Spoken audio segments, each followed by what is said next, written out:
What's happening, good people? It's your man, Patrick the Game Changer Jackson here, back with another great episode with the crew. We're about to have a great conversation again, hitting some current topics. Gonna be talking about some relationship stuff. Got a good conversation for you. It's already getting heated, hot, and ready in the back. And so we are going to go into this show ready to talk and get it in. Man, appreciate y'all for tuning in. Make sure that you like, share, subscribe. If you want to win some free R&B Go tickets, make sure that you like and get into those comments. We want to have this conversation with you as we continue going over these different topics in the discussion. Make sure, make sure that you pay attention to what we're talking about. 'Cause we want your opinion. We don't want you just sitting in the back. A lot of people be approaching me saying, "Yeah, I'll be on there. I don't want to put too much on there, put a little too much sauce to get it off." No, bring the fire. Bring it on in. Bring the fire. We want to have the conversation and discussion. Again, a lot has been happening, but I want you guys to make sure that you are part of the discussion in the conversation. So make sure that you hit that subscribe button, hit it on Facebook, Instagram, and also on YouTube. Make sure you get on that YouTube page if you want to try to win some tickets. So got some winners that have been happening every other week that we've been having different giveaways. Also got a family pack of four coming up to some great things that are going to be popping as well. So stay tuned for that. Also, some comedy show tickets will be coming out for you to be able to win, and also some skating tickets as well later on in some of the programs and some of the discussions that we're going to be having. So look forward to that as well. I love doing the Game Changer giveaways. It's always fun. It's always great. To bring something bright and happy to folks is always a good time. But we're gonna tap into this discussion, and I am ready for it. But again, if you want to win those R&B tickets, Go tickets, make sure that you get in the comments. We appreciate y'all for continuing to tune in. We're gonna have this conversation. I have not had the opportunity to do a lot of thank yous and congratulations to all the stuff that's been going on. Life has been life and stuff been going. I've been on the go, on the move, on the go, on the move. This week, I promise I will be able to do some catch up with you guys and give you guys some updates on all the great things that's been going on and that's been happening. So tune in, stay locked in. We'll be right back.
What's happening, good people? I am back here with the crew. Appreciate y'all for tuning in once again. We're about to have this great conversation. We're about to go at it really quick, but we're gonna have them introduce themselves really quick. Monty's off the screen right now, but we're gonna ask T, Jen, and then Monty. Go ahead and introduce yourselves. Hi, Bakersfield. I'm T. Franklin. You can contact me at t.franklin@yahoo.com. Hello, everyone. I am Persevering Jen. Welcome to Be Back, and let's get it in. Hello, everyone. I'm Monty C. Wilson, and I'm back also, and I'm ready to get it in. Let's go. Let's go. We're gonna go ahead and get this thing cracking, man. We're gonna be talking about Katt Williams. Katt Williams is getting some stuff in. He's making some headline news and making some things crack that has been circulating the internet. Katt Williams just purchased 717 acres, man. That's a lot of property for somebody to kind of on this Tyler Perry move. It seems like he's on right now. and it's a former military base with over 300 buildings, which is 3 million square feet of indoor space. He's going to create his own studio. Man, what's your thoughts about that? I think it's good. There's definitely, I heard some people saying about, everybody's doing this or whatever, but there's definitely room for more movie studios and different things like that. I mean, look at how many movie studios are in Hollywood. I mean, you had all the huge ones, the big ones, and you had a whole, hundreds of smaller ones. So you could there's always enough more room for movie studios. If he does it right, I think he'll be able to make some great content. And here's another thing too. um, it's not like he has to jump in line with the content that he makes. I mean, because there's not a lot of great, African American content out there right now. So if he does a good job, he could leapfrog over a whole bunch of people, within the first year. You see what I'm saying? Because I Hmm. mean, it's not like Tyler Perry is making just, award winning stuff. I mean, he's making a lot of different things, but he's not making great content. Like um Cat can come in there and leapfrog over him with his content immediately, almost if he Hmm. sets his goal for that. So I think there's definitely a lot of room for improvements and a lot of room for all the stuff that he's talking about doing. I did see the interview he said, and Tyler Perry was his inspiration behind this because he said Tyler Perry did the same thing, and he said, "So I'm going to do it." So Hmm. and Cat is a lot of the crazy things that he's said and done over the years. He's a smart dude.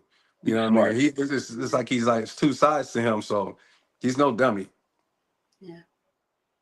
I agree with Monty. I think Cat, what I like about Cat is that he's a rebel rouser. He's out there in the industry. He has comedians that respect him. He's highly intelligent, like you said. Just like you said, double edged. He's like a coin. You can flip it on either side. You can get the ghetto, I'm playing a pimp, or we can get some highly intelligent content. And I'm looking forward to it. And I hope he gets his Tyler Perry on and hires Black actors and actresses because they need the exposure and they need to get out there. So I agree with Monty, and I'm looking forward to seeing what he does for the culture. Yeah, I can't wait. I'm rooting for Yeah. Cat because I mean he's a likable person. Everybody like Cat, and I mean we all know the type of cat that he can be, and I feel like we need his type of content. I think the people actually need that right now. I mean, because I'm getting sick of these wigs, Tyler Perry. I mean, not besides outside of the wigs, you got some good stuff. You know what I'm saying? I ain't gonna Funny. hold I ain't gonna hold you, but you got some good stuff, okay? You Yeah. do, you do. But it's almost like it's easy to know what's coming up next now in these movies.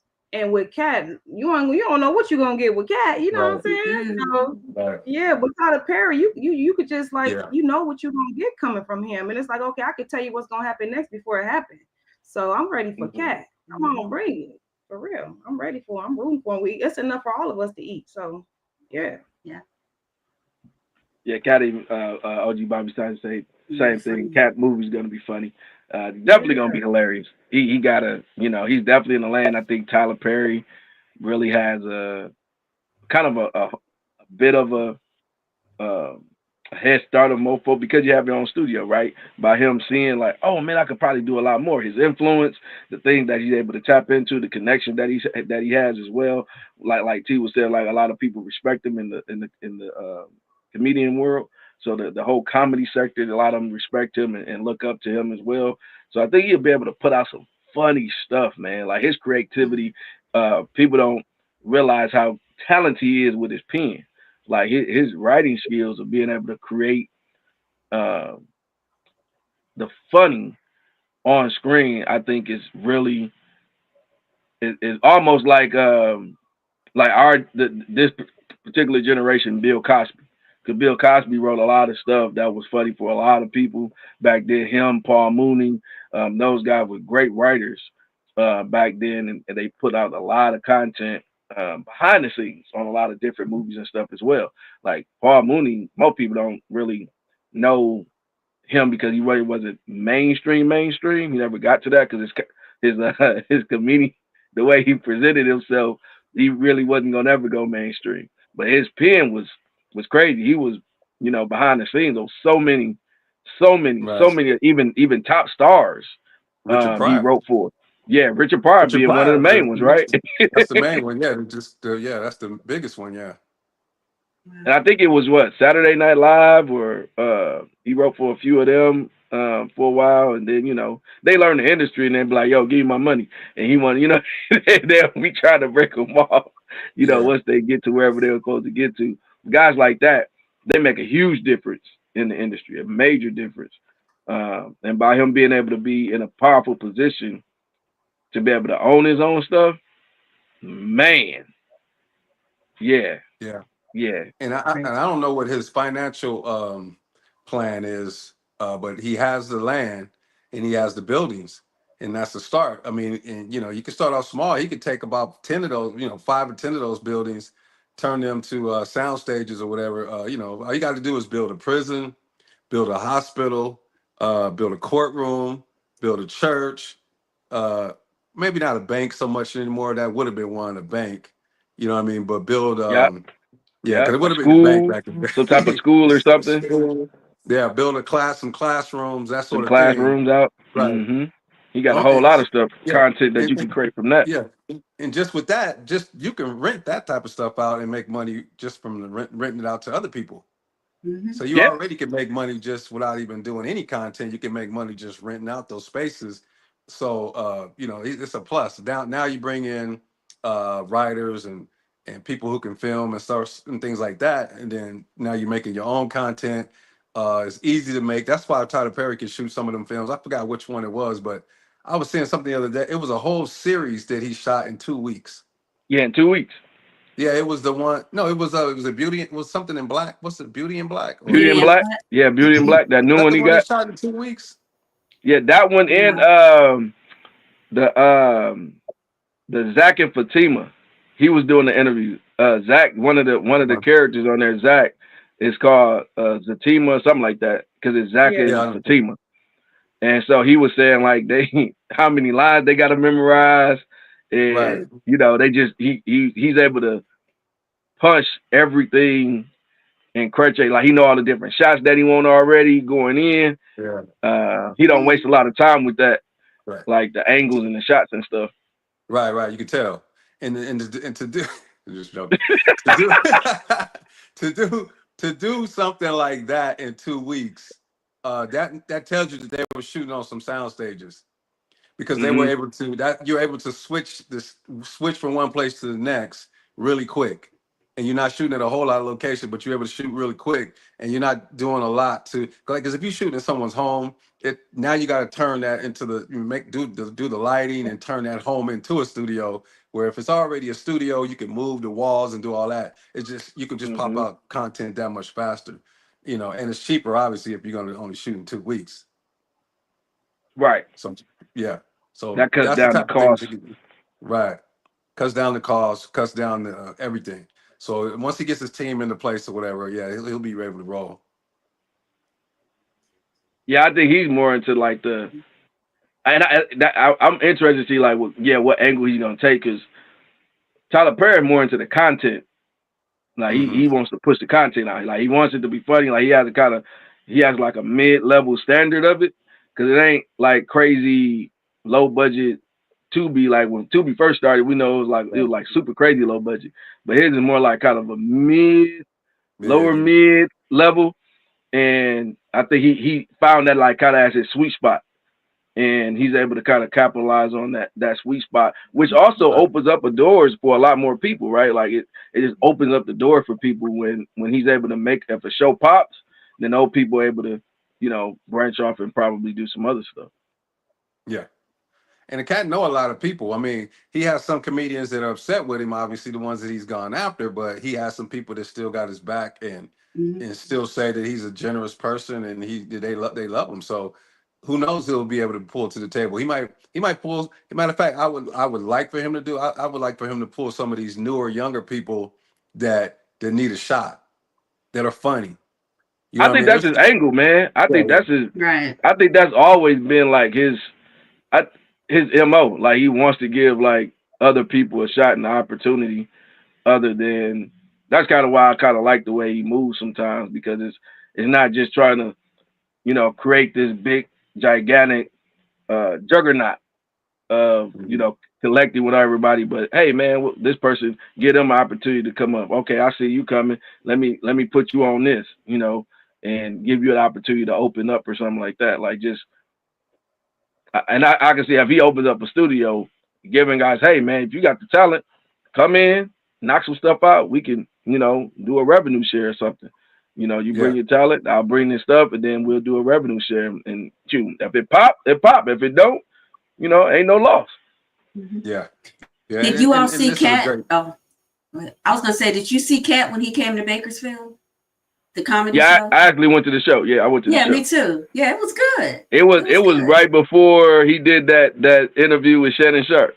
It was right It was before Yeah, it that. literally was. it was literally like a week and a half, 2 weeks before That's that right. that came out. Yeah, yeah. Because his ticket prices, everything went up at the. Ticket prices. How much the tickets was like $40 maybe. After that, it was like 120, 130. Yeah, Yeah.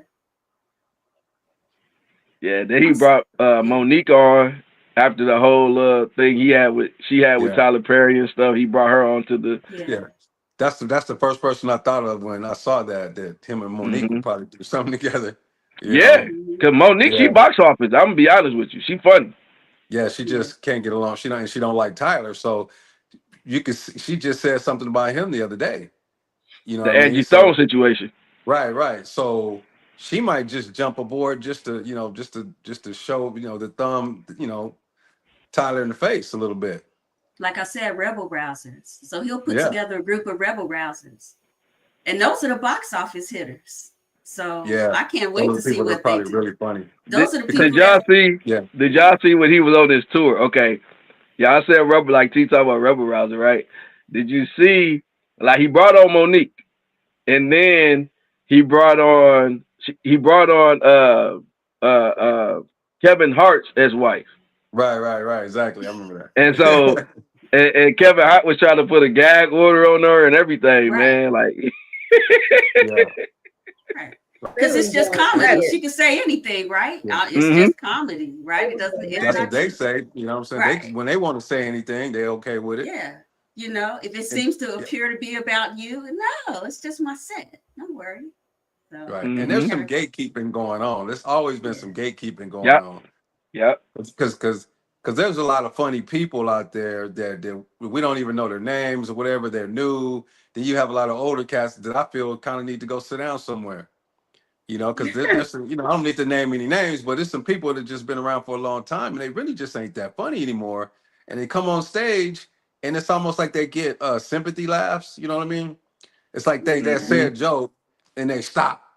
This is where you're supposed to laugh, and then they keep going. You know what I mean? Like it's like it almost feels like, Yeah. remember the sitcoms back in the day where they would tell a joke every 15 seconds.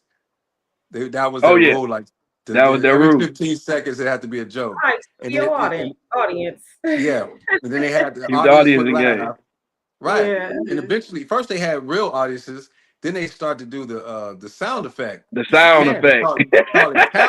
call that canned Yeah. laughs. So they would tell a joke that wasn't even funny, and then they would throw in that canned laugh every 15 seconds. They would do that, right?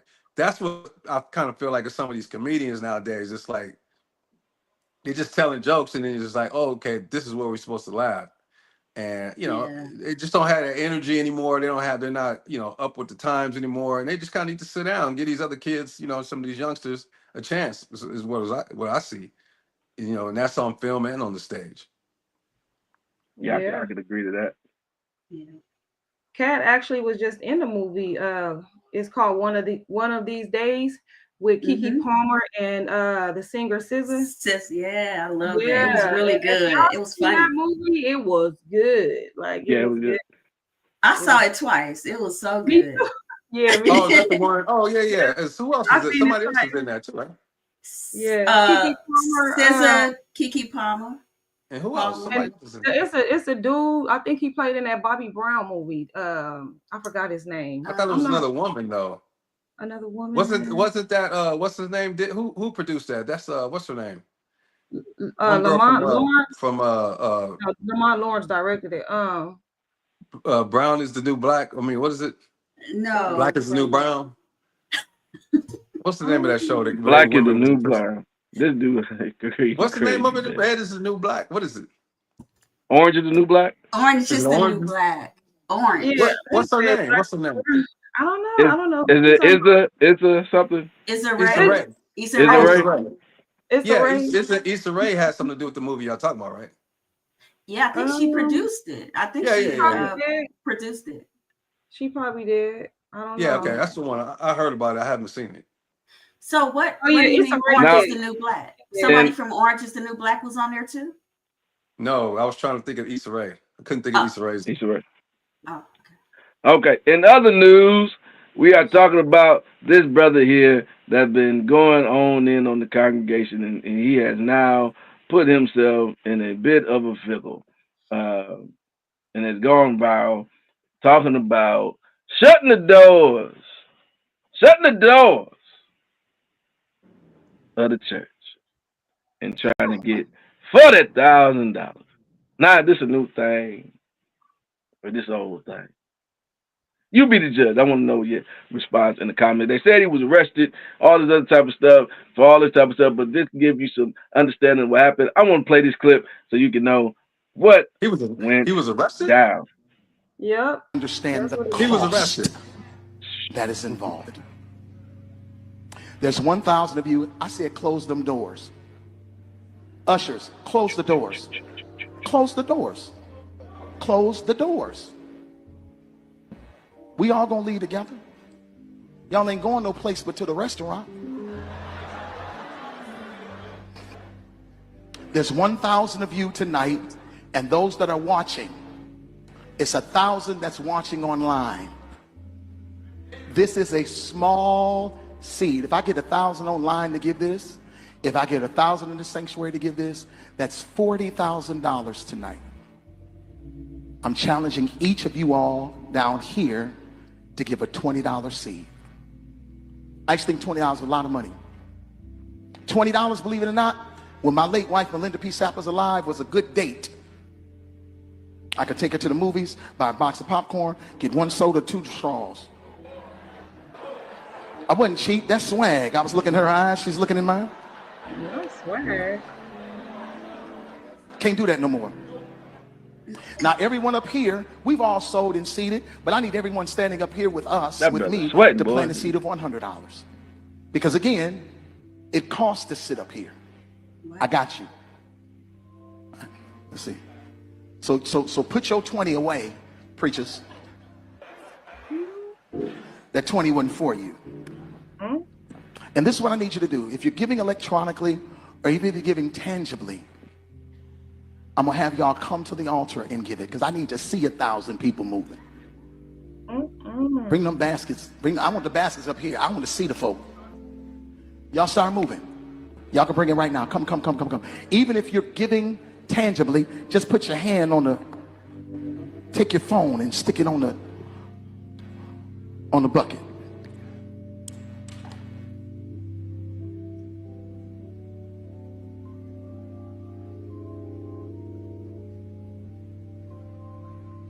Shh. Giving is worship. No, you Giving know, is worship. You're telling people to shut up too. Giving is worship. Wow, they Giving is can't even worship. talk. How they This ain't the giving? time to talk. He was talking to you. Jen, you said no time to talk. 1,000 people need to give $20. 1,000 people need to give $20. That man told you to be quiet, Jen. Need to give You heard the $20. This man. is easy, The man saints. told you to be quiet. This is an easy miracle. Can't talk while you We talking. should be able to raise $40,000 tonight just from y'all giving. That's it. That's it. Yeah, that was it. That was it. So what's y'all thoughts on this? Go ahead, Jen. Well, he never should have paid it. Never would have paid it. That's why his bond gonna be the same amount he just got from them people, $40,000, because you shouldn't have been telling people to pay it. Now what? Now you got to pay the same amount while you locked up telling people they never should have paid it, never would have paid it. Now what's going on with you?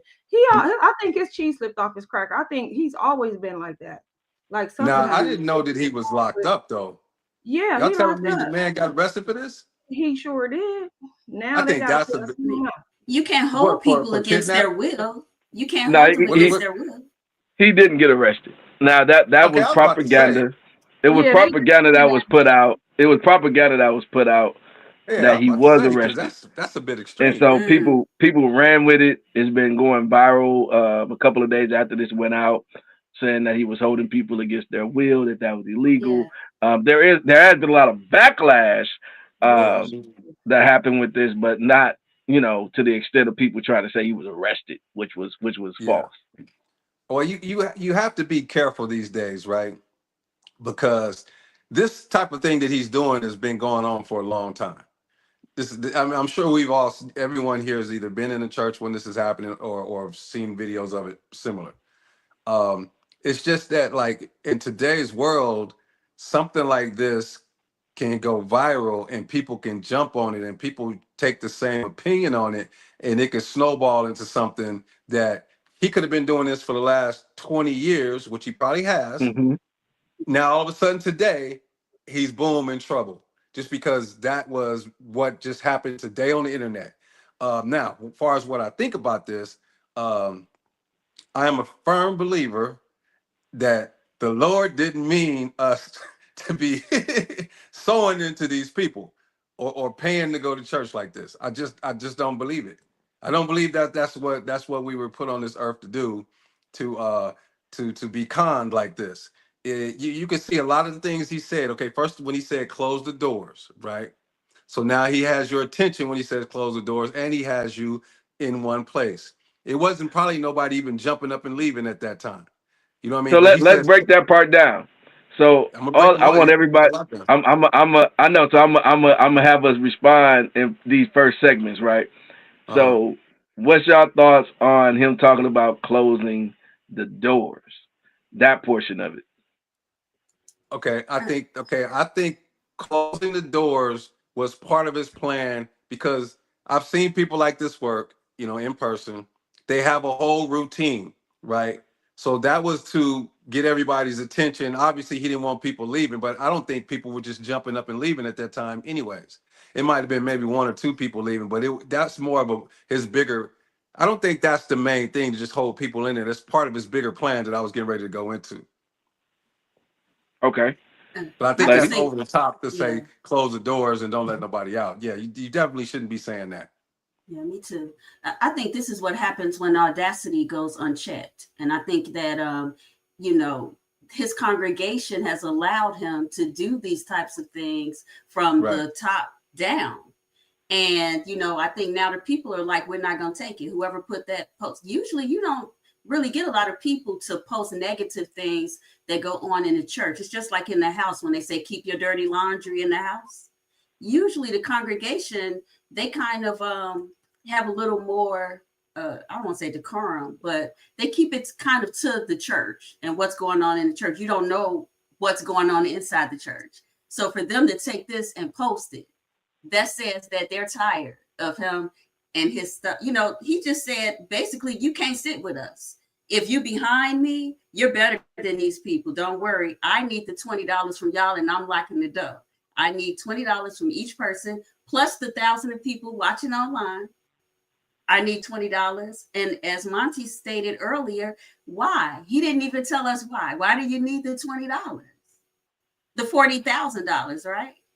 Tonight, today, right now. He didn't say why, but expected his congregation to get. And then he said, stand in line so I can see each one of you drop that money, drop that dollar, or Yeah. drop that That $20. yeah, that goes another part of it too. Hold on, That's hold more on, of a, hold on, hold on. I want to hear Jimmy. I want to hear everybody respond to the first part of the closing of the door before we move, because I know it's a lot to unpack. It's a lot to yeah. unpack. Well, it was supposed to have been said that he told people to close the doors because of a security reason.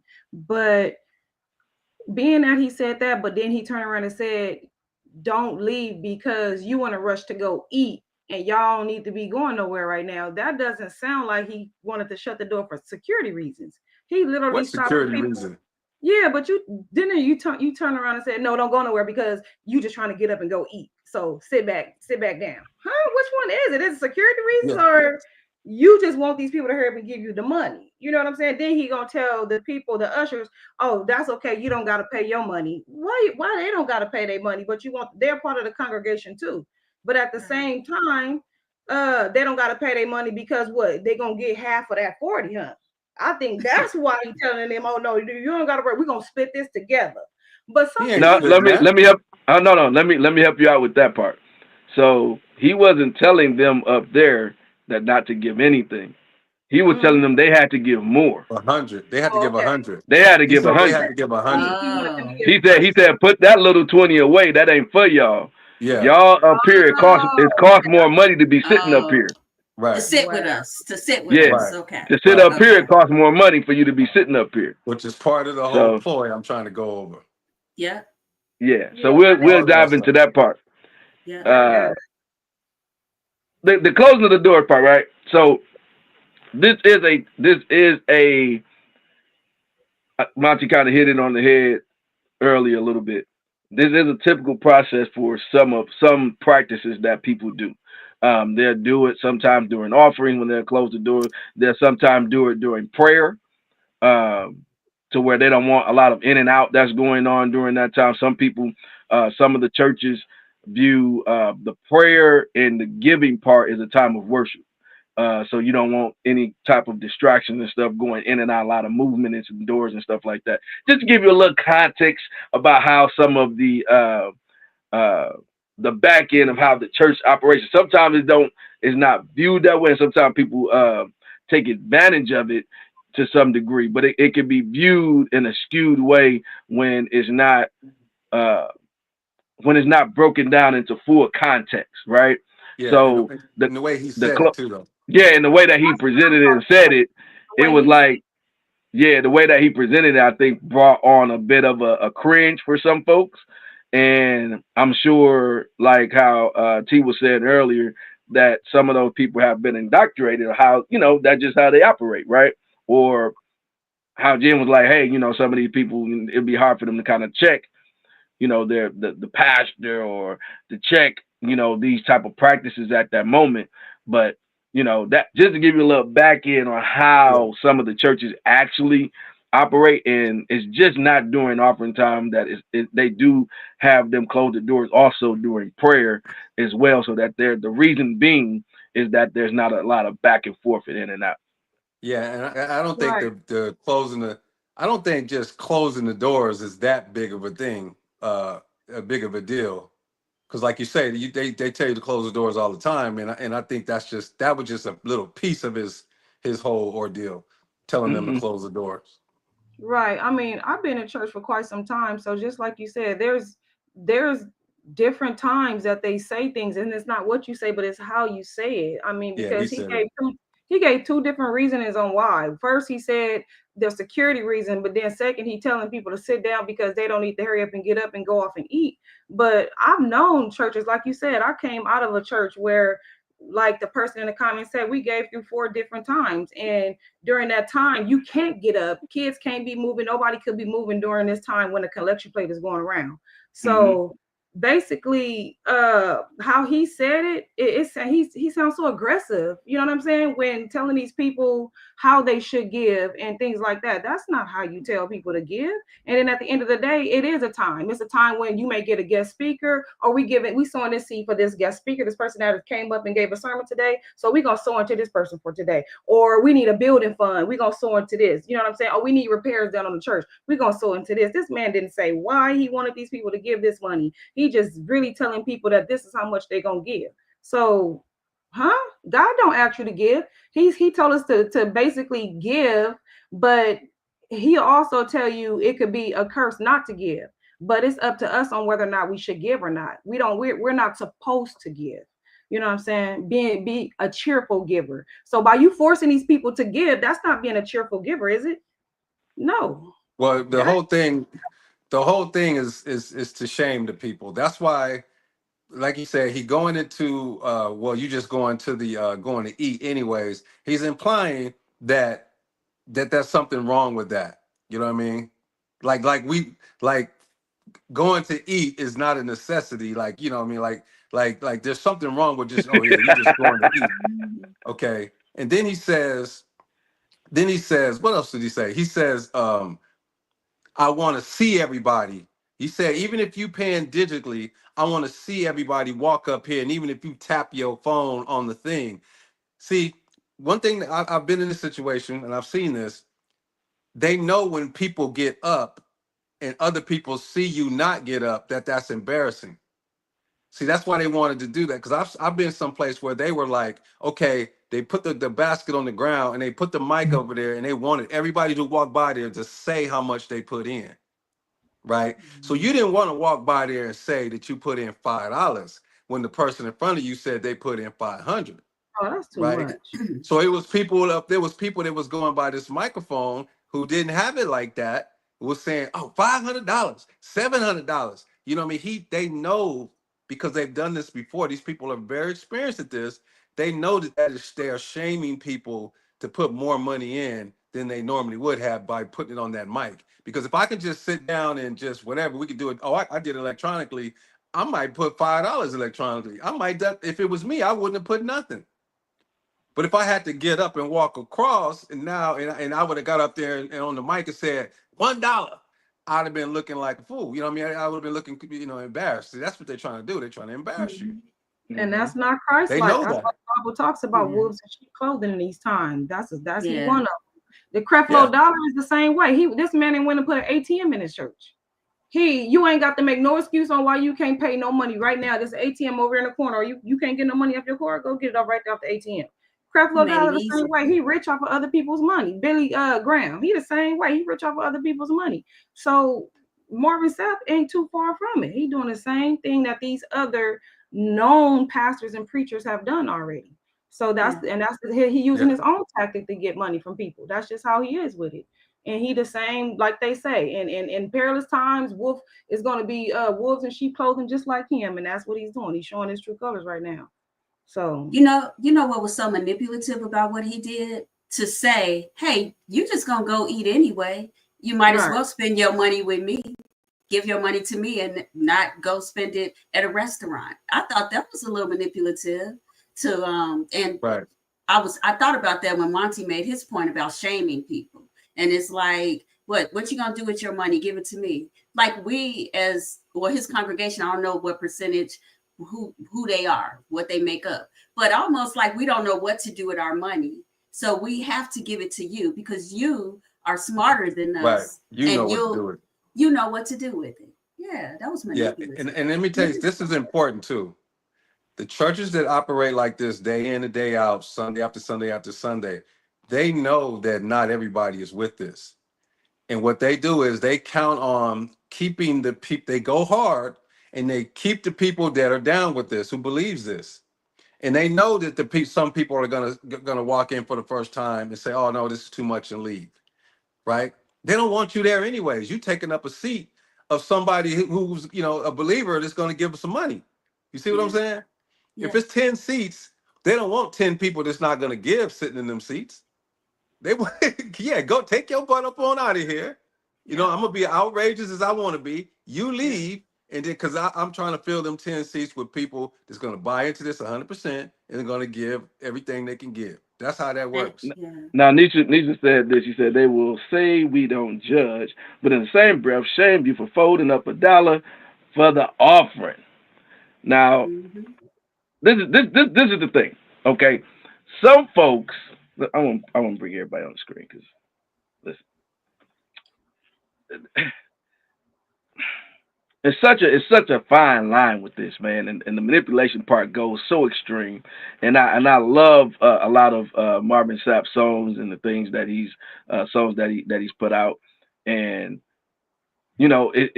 folks are human beings, right? And so you can't just take everything that's going on in the churches as like it's God's doing, or they're operating in that way. So it's very important to just be able to watch folks and sometimes their manipulation. I've been put in a situation, right? I'll go and speak at a lot of different places. I've been be invited to a lot of different churches and stuff and speak. And I've had a few times uh, where I'm they want me sitting up there, right? Sitting up there with the people. He was like, one of the people down there ain't giving the 20. They want the people up here to give 100, right? Uh, so I'm one of the people that's sitting up there that's in one of those seats. And so this is what happens. This is what happens. And it is, and I understand because I've been in church all my life, and being in that position of feeling embarrassed, feeling, and I had been through that stage when I was young already, so I already knew the game. And so you got this guest speaker that came in. He's doing all this. They want all these big wigs that's supposedly there. I don't never view myself as that. But I'm up there doing the thing, and when Smoke says something, then the main speaker comes out, does his thing. He's from Memphis or somewhere, not sure where he's from, but he was a big time preacher from Memphis or somewhere down south. So he gets done. They start doing pretty much what Marvin Sapp did, right? All of us up there, but this was a little bit different. You see what I'm saying? This was way different. See, the numbers was way different for what Marvin Sapp was asking for. Right. He was asking, yeah, he was only asking for 20. So this cat, they asking $1,000, and they were talking about 5,000 for us that was sitting up there, right? And they wanted us all to stand. They wanted us all to stand, and then they just start lowering the numbers, right, on who gonna get. So, and I understand how it works, man. I'm a person that's been behind the scenes to understand that there was the cost of stuff and operation in the business of the church. But you ain't gonna manipulate me, okay? You ain't gonna manipulate me. You ain't gonna be able to do it. So I'm sitting there and I'm smiling. And so then they looking, they like, yo, all these other, a couple of other guys, they stood up. Then they dropped it down to 1,000. And then, then they dropped it down to 500. And a couple other guys, they stood up. It was probably about 8 of us up there. Then they, the dude from Memphis, the preacher, he kept looking at me. Like, man, what you gonna give, brother? I done dropped it down from 5,000 to 500. And so, it just ain't on my heart to give. You ain't put it on my heart to give at this point. My spirit is disturbed. My spirit is disturbed. And so I'm sitting there and I'm feeling like the guy that invited me, I'm looking at him like, man, what you got me here for with this guy? I feel like you set me up. Now I feel like it's a setup, okay? So you invited me to this gathering, and now you trying to con $5,000 out of me, okay? So I'm sitting there, I'm chilling. And so, dude, he went down to $100. And so he asking all the people and stuff, and they doing their thing. And I'm sitting there. He kept going. I was trying to hold back the laugh so bad. I was trying to hold back the laugh so bad because I'm like, I'm not him. I'm not the guy that you can embarrass, man. Like, you can't embarrass me. You know what I mean? My money is my money, and you ain't gonna embarrass me or manipulate me because I was actually had it on my heart to go and to give. But you don't have the manipulation on what I'm gonna give or need to know what I'm giving because it could have been more than that. So you can't finesse the situation. It's what God puts on your heart to give. You can't try to place something in my heart. You trying to place something there. And so that's kind of how, that whole thing be playing out. Yeah, and a lot of time it is painfully obvious what's going on. If you're somebody with a Mm-hmm. little bit of smarts, it's painfully obviously what's going on. I was in a situation where the guy, to me, I knew this is how I read it. I read it as him being a hired gun, right? He probably was getting it's kind of the same thing because I've been to, I shot news, so I've been to plenty of fundraisers, right? Where they have an Mm-hmm. auctioneer there, right? They have an auctioneer. The auctioneer gets a percentage of the money that he gets. So he has an incentive to get you as much money as he can because he gets a percentage of the money, at these charities for these charities.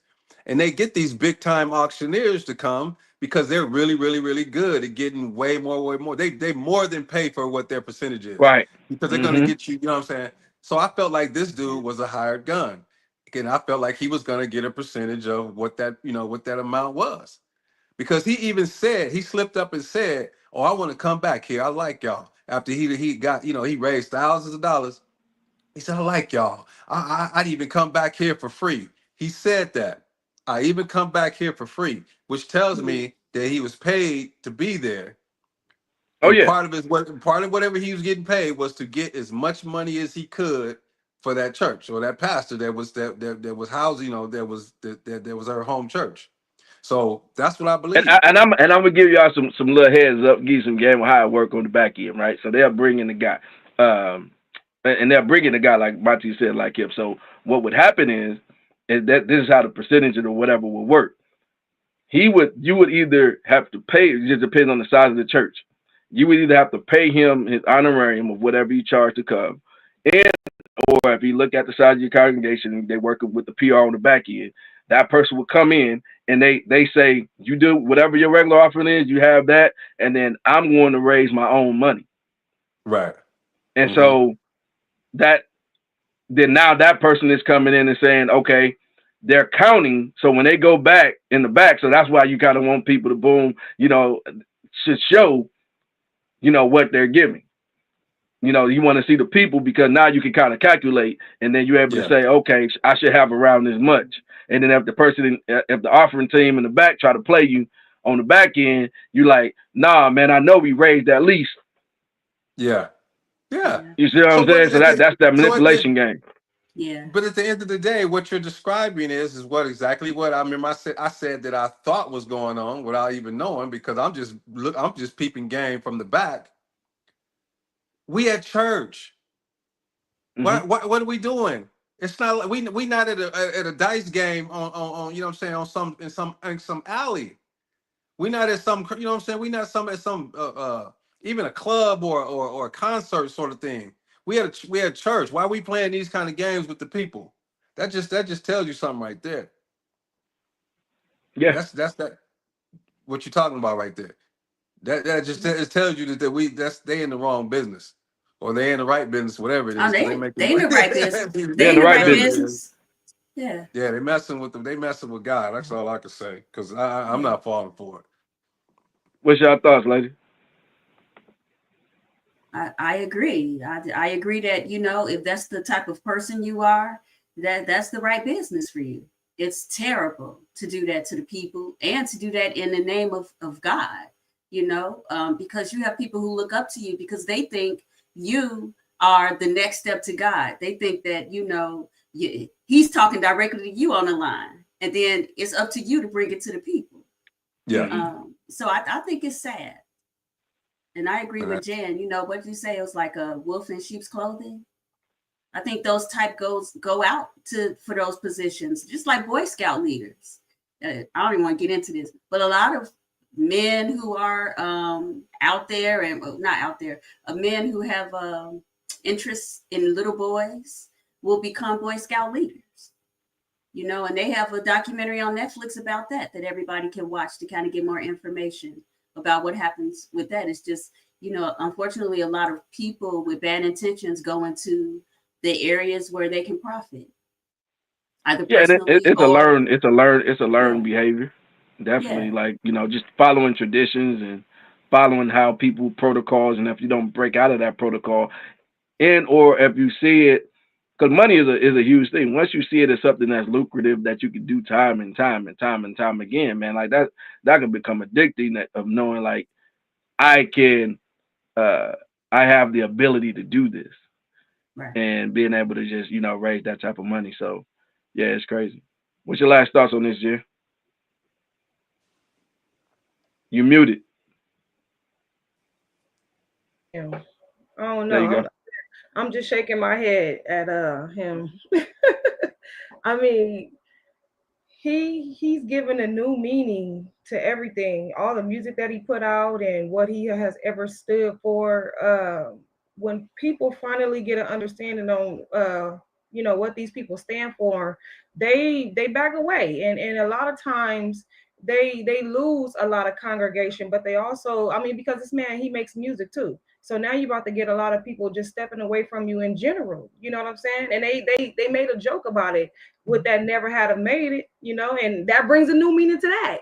He never would have made it unless y'all gave him this money. So this man been doing this for some time. Like he been really duping people out of their checks. You know, it's people that really don't have the money. Like you said, he gonna get somebody to replace them seats anyway. But we talking about people who's barely making it paycheck to paycheck.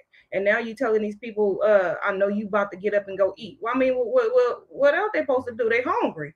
You done sat these people up in this congregation all day long, and now you about to take these people money. So I don't know. I used to listen to this man. Now I'm just like, okay, I'm done. I'm done with you, Marvin. Yeah. And he said that. He said that like, I know y'all about to go to the club or go get, go to the drink some head. restaurant. Right. Something like you about to go do something bad. You know what I mean? Like he said you about to go eat. Right. I know you about to go outside and breathe some fresh air. Right. That's all you want to do is breathe some fresh air. You can do that with me. No, for real. Like, come on. Why are you doing these people like that? If he just said something like, well, you going to spend it at the club anyway, that's different. You're going to spend it at the club. Right. That's different. You know what I mean? He said he going to go get something. I know you about to go and eat. It looked like he worked up a sweat. He was about to go eat too. Now he He took a shot. He's taking a shot at the church folks, man. That get up on a Sunday, go there, sit there for 3 or 4 hours or whatever. You're hungry, yeah. Yeah. Yes. You know what I'm saying? You ain't watch the football game on, all kind of stuff you miss. You making a sacrifice, and that's the thanks you get. Then he appealed to their emotions by bringing in his wife who passed away. Yeah. Right. Remember he talked about that? Right, he did. Oh yeah, he made all that. He did. He gaslit, manipulation, all of it. Gaslit, manipulation. I find that hard to believe. You bought one drink with 2 straws. Look at you. No, you didn't. Stop lying. You ain't brought no one drink with 2 straws. That was your drink with both straws. Sitting there lying. Both straws. So y'all about to spend $40 at Firestone. Right. That's my $40. Exactly. Look. Whatever it is. Yeah, I could do what I want to do with it. Talking about if you're going, even if you paying electronically, I need you to go over here and tap your phone on the thing. Right. Tangibly, I need you to write your first last name. Tap it. Yeah, I need to see. Man. You need to show me. I need to see it. Show it to me. Show it to me. Let me see. Show it to me right now. Now, in other news, now we have this other conversation that's going to get a little deep into relationship. Do you want to be married or chosen? Now, this was something that was brought up that we're going to kind of go into. Now, this is a comment that was put on here, and it was stated that years of being a life coach, this lady is a life coach, has taught me that lots of people who think they want to be married really just want to be chosen, and they are not the same. We're going to get a little bit of commentary on what she was talking about, and then we're going to dive in on that and see what our thoughts is on. Years of being a life coach has taught me that lots of people who think they want to be married really just want to be chosen, and they are not the same. So what do I mean by chosen? There are many people who have unhealed wounds of neglect and abandonment, and as a result, struggle with issues of worthiness. And many of them believe that a romantic relationship, being coupled, being married, is an attestation, the evidence and proof that they are worthy of love. Let me tell you, if you do not believe that you are worthy of love before getting into a romantic relationship or a marriage, I don't even have enough time in this video to explain the litany of consequences that come from going into a relationship with that mindset. But I do want to tell you, my experience sitting in this chair has taught me that you can be married to somebody and still not be their choice. I have had married clients whose spouses resent them because they're not somebody else. In addition to that, being married doesn't mean, oh, I was the choice once and for all. A successful marriage means you have to keep choosing one another. Any successful relationship, any successful romantic coupling means that each person in the partnership has to keep choosing each other at every stage and evolution of development and life. And so it's not. All right. So that's the clip there. What's your thoughts? I agree. This, yeah, I agree too. This was a clip that I suggested that the group consider for today, and I thought it was important for married couples to hear, but also important for the pygmishas to hear who are out there in relationship, trying to get married, trying to be not even get married, but be chosen. When she said that, it just hit home. I was like, wow, it's a lot of women who really need to hear this because don't take it lightly. Men too, marriages, you know, don't take it lightly because it's not, it may look like it's better. The people who make it look easy really work the hardest on having a healthy relationship. It's about communicating, like she said, picking each other every time. And if you are just in it to be chosen, it won't work out because if your guy loves a pygmisha, he's just gonna go get the next pygmisha and the next pygmisha, and it won't be successful. So I thought that this was important for all of us to hear. She said some good points. What's a pygmisha? Pick me. Uh, Pick Oh, me, pick a me. woman, a Oh, woman who wants to okay. get picked and chosen so bad in her relationships that she'll do anything for you, anything, so that you can pick her. When you're not picking her, she will destroy any woman that's in the path and in her way, and she will make sure that that woman is out of her way because she thinks that that is her opportunity to be chosen. So when she's not chosen, after she does all of that, cooks for you, cleans for you, does everything that a wife would do as a girlfriend. That is the first mistake women make.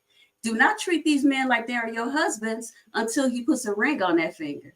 And then after that, there's more work to do because every day he should want to pick you. It's not even, you should be able to ask him, hey, are you happy with the things that I'm doing? Is there anything I could do that will make you happier?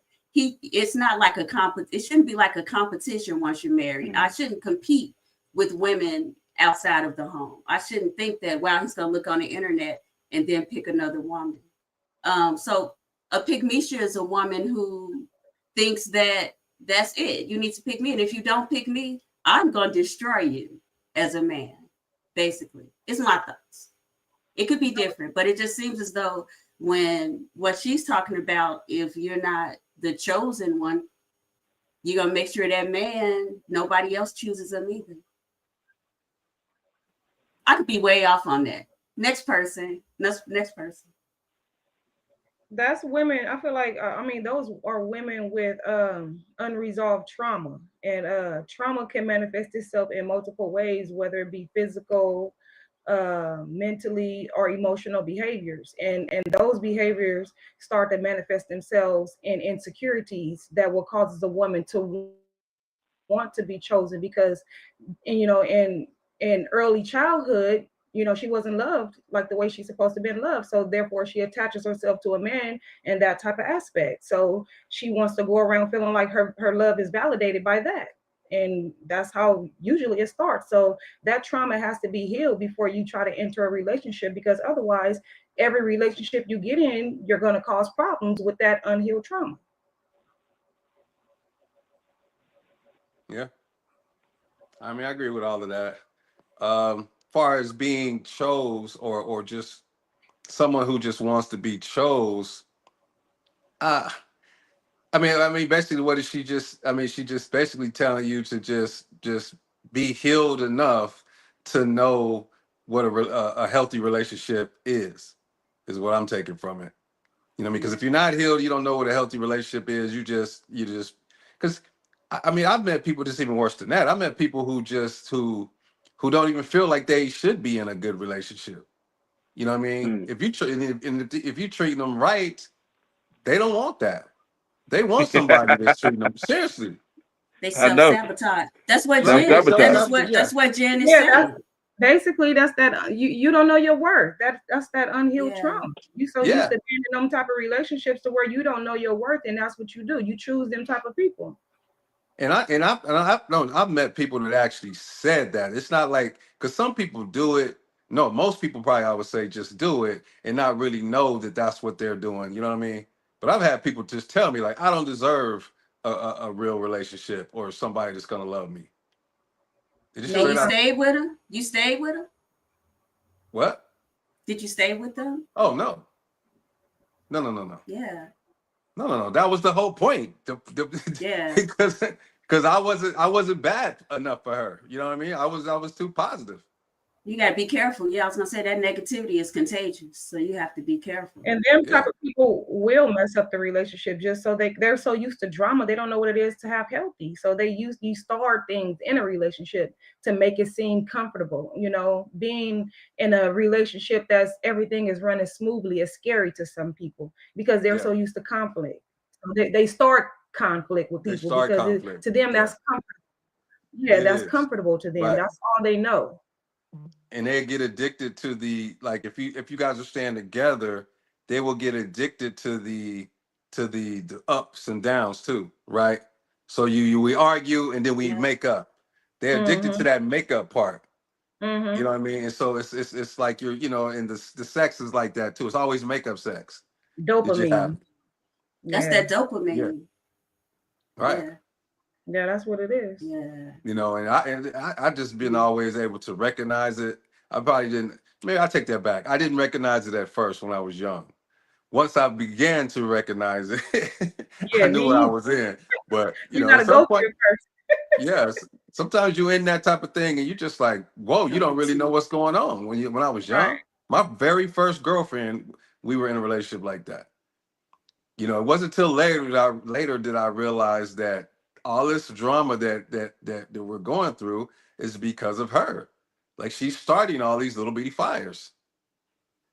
And I have a and it. question. Go ahead. Go ahead. I'm sorry, I thought you were done. No, go ahead. I was going to say, oh, this is going to be controversial. Oh, I hate to say it.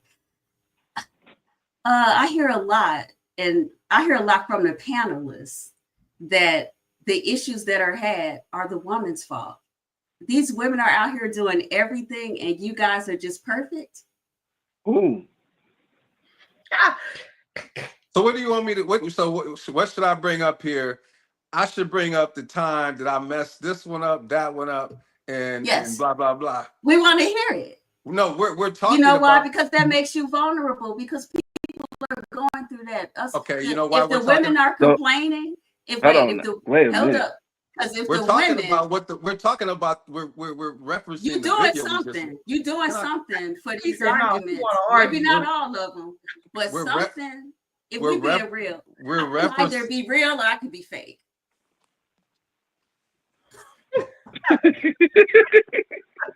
See? All right, I'm back. We're referencing the video that we just saw. So I didn't see anything in that video that says that Monty should just go and just start being vulnerable about things that he's done wrong. I didn't see that. So maybe you have another topic. Do you have another topic? Wait a minute. Hold on. It was a side question based on what you said. So you want me to do what? Do you want me to confess to something that I've done wrong in a relationship just out of the blue? I don't want you to do anything but be who you are and tell your story. What story? Hold on. The question just telling us. But the comment that you just made was pertaining to saying that someone on the panel or people on the panel gives information like women don't do, like the men don't do nothing wrong. So I'm trying to see where that came from. Monty was saying that he was in a relationship. Well, before that, you said you'd been in a relationship with a young lady who was insecure, and you had a lot of arguments that led to makeup sex, right? Sex, right? And we were saying it was the dopamine, and then you went into. And I'm saying you because I don't want to put you in a corner, but no, put me in the corner. Yeah. I'm in the corner. Okay. This is the corner. Okay, baby's in the corner. Here you go. And I'm saying all of this with love. I'm asking for the people. I am. Go ahead and ask for the people. Then you said it in high school. In high school, there was a young lady who kept doing things and causing an issue in the relationship. You were telling the story. I thought you were done, so I said, And I you have cut a me off when I question. was trying. You cut me off when I was trying to explain what it was. But go ahead. No, Michael, baby. When you were explaining how wrong she was and what she had been doing and the Yeah. reasons that you guys argued because she was always doing something. And so I said, whoa, wait a minute.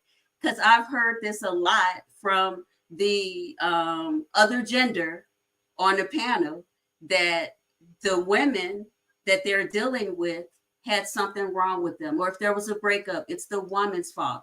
You Okay. did Okay. something. You didn't Okay. understand me. I got you So now. I am trying to understand. I have nothing.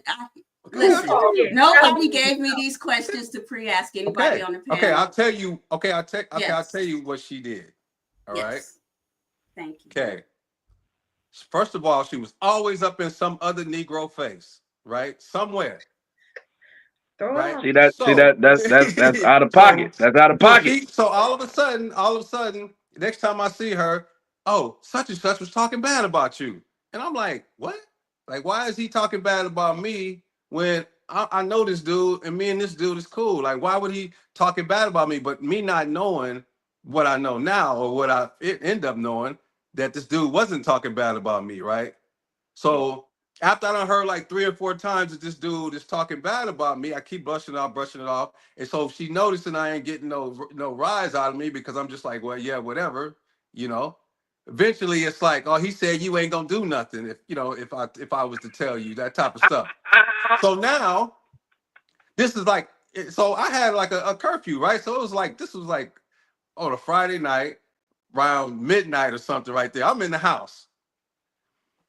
I put my tennis shoes on and I go up there, to the arcade. I'm looking for the cat, right? And I walk up on him and I check the dude.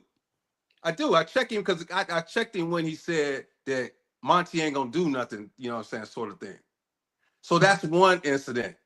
So it was like a lot of incidents like that where she was like, oh, this guy is talking about you, sort of thing. I later realized, I find out that these people weren't really talking about me. If they were talking about me, they wasn't talking about me in the context that she was saying. Because Yeah. at the end of the day, it ended up being a fight. It wasn't a fight between me and this particular anybody. It was a fight between one of my friends and somebody that she initiated. I find out later that she's the one that made the phone call and told him what the dude was saying about him and all that. They get into a whole fight. And then I ended up talking after my friend leaves, I stay and I talk to the dude that they got into a fight with, and I get more information. And I realize that all this information is coming from her. Then okay, now you want to keep going? I run up on her and her current, because we had broke up. I run up her and her current dude. And so now I got them together in one place because she had been telling me that this dude wanted to, would have something against me. So I run up against, that's when I really found out, because I ran up on him. That's I true. asked the dude, and the dude told me what he really said face to face. And she had been lying. She was sitting there frozen, couldn't speak because she knew she was busted. Start. Because me and him was able to go on, Yeah. to share notes about, like, okay, what did she tell you and what did she tell me? So That that's why I part. say that was my lesson of that things aren't what they seem to be. There are people out there who just lie, make up stuff, and that are messy. And what I was getting ready to say when you cut me off is that I never really had anybody else to that extent until like probably like 20 years later go by. And then I felt like, oh man, I'm in high school again. That same person was doing something similar again. And that's why I was kind of knowing that by that time I was, I knew this game about what that kind of person is like. So I saw this person right away. I knew what they were doing. So That's so all I'm from saying. so from all of this going left, did Is that that good enough did for her? did that did that did that surround back to the question of did she want to be married or chosen? Like This person, I don't know what this person. Nah, this person probably has some sort of issues or whatever, but I don't know. I don't think she ever got married. To be honest with you, I don't think she's ever been married. She might. Nah, I don't think so. I don't think she's ever been married. I saw her like maybe I ran into her not too long ago, but I've barely seen her over the years. But yeah, that was it. So I don't know. Was there something I was supposed to say that I did wrong in that situation? I'm not sure. Well, I'm trying to. That's an isolated situation. But you 30 years later, you met somebody else who did the same thing, who tried to get you jumped by all these people trying to jump you. You said you met somebody else who it was the same I didn't say situation. they tried to get me jumped. I said the person was pulling some of the same stuff. Basically pulling some of the same stuff. Yeah. Dude was just messy and was doing some of the same things. I didn't almost jump. I didn't almost jump nobody.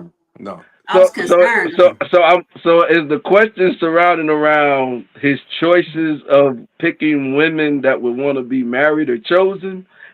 How are we connecting this? How are we connecting? So, who, me? No, yeah, my question was isolated. So my question was based on. Oh, okay. You went somewhere else. It ain't got nothing to do with what we're talking about. Well, it had something to do with every time it seems like the women did something wrong. So my question was, what are these women doing where they are always wrong?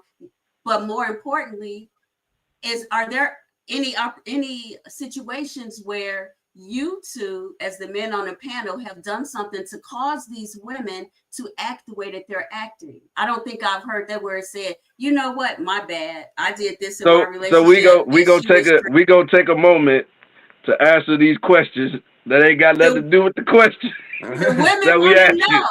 Okay. So we're gonna take a moment to answer this. Did I ever? No, I didn't do nothing wrong in that case. In that one isolated incident. Yeah. I didn't. That's it. What else?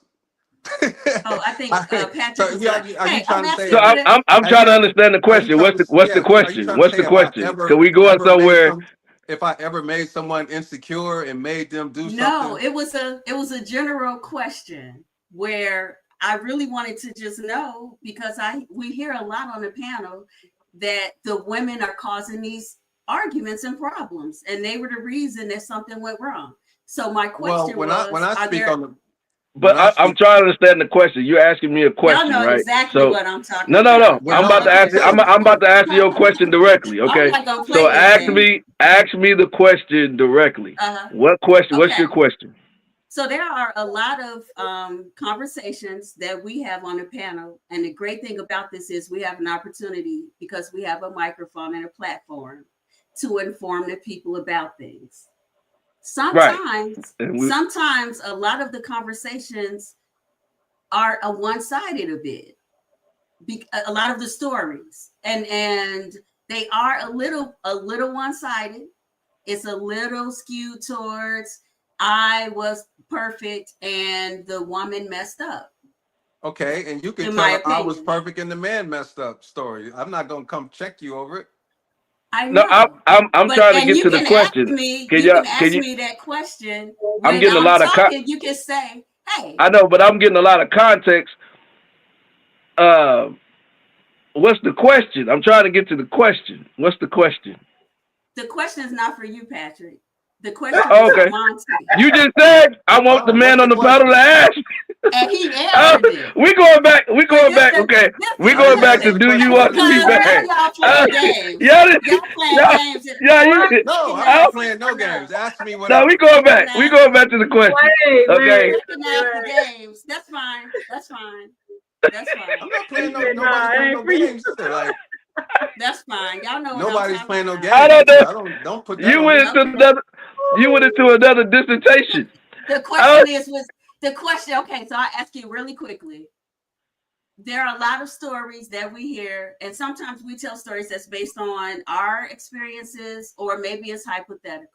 Was there ever a time in your relation, when you have relationships with people, because I know you have your lady, but was there ever a time where you did something wrong and caused the argument?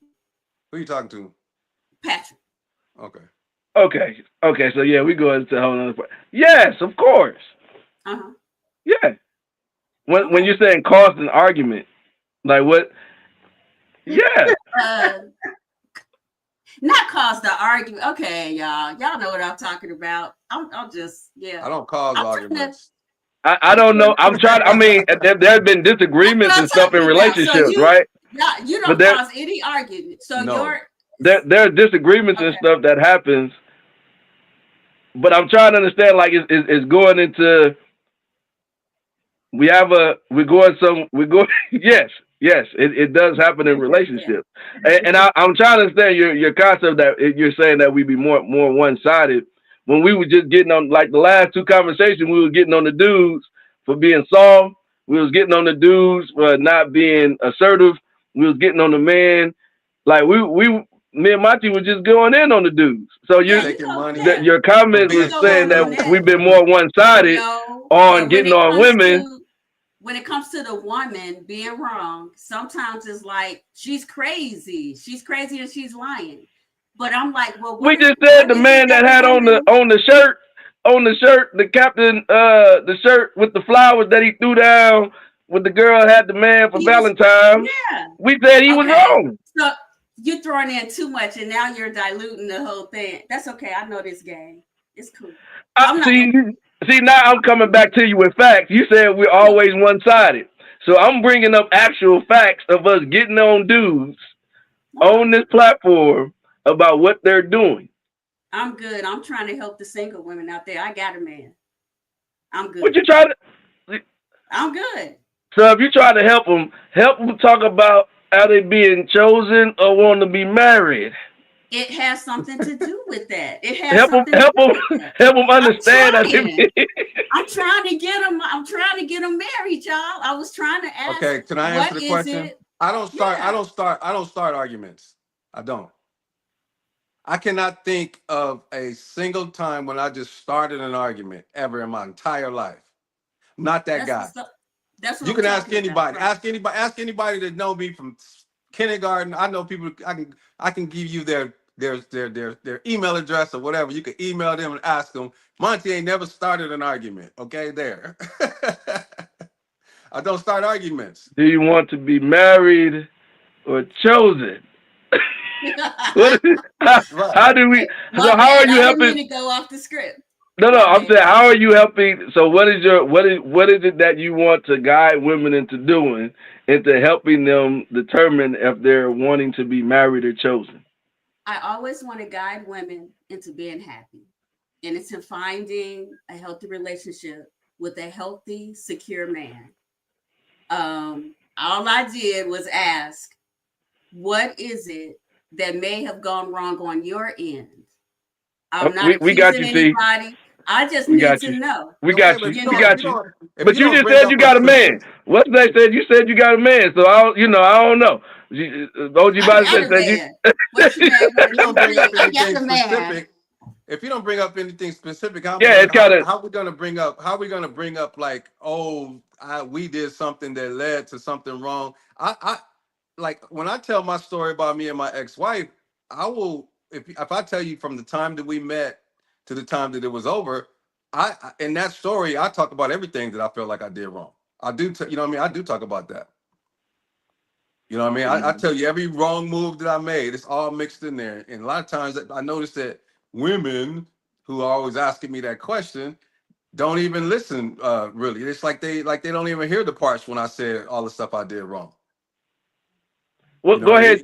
Jen ain't said nothing in a while. Go ahead and chime in, Jen.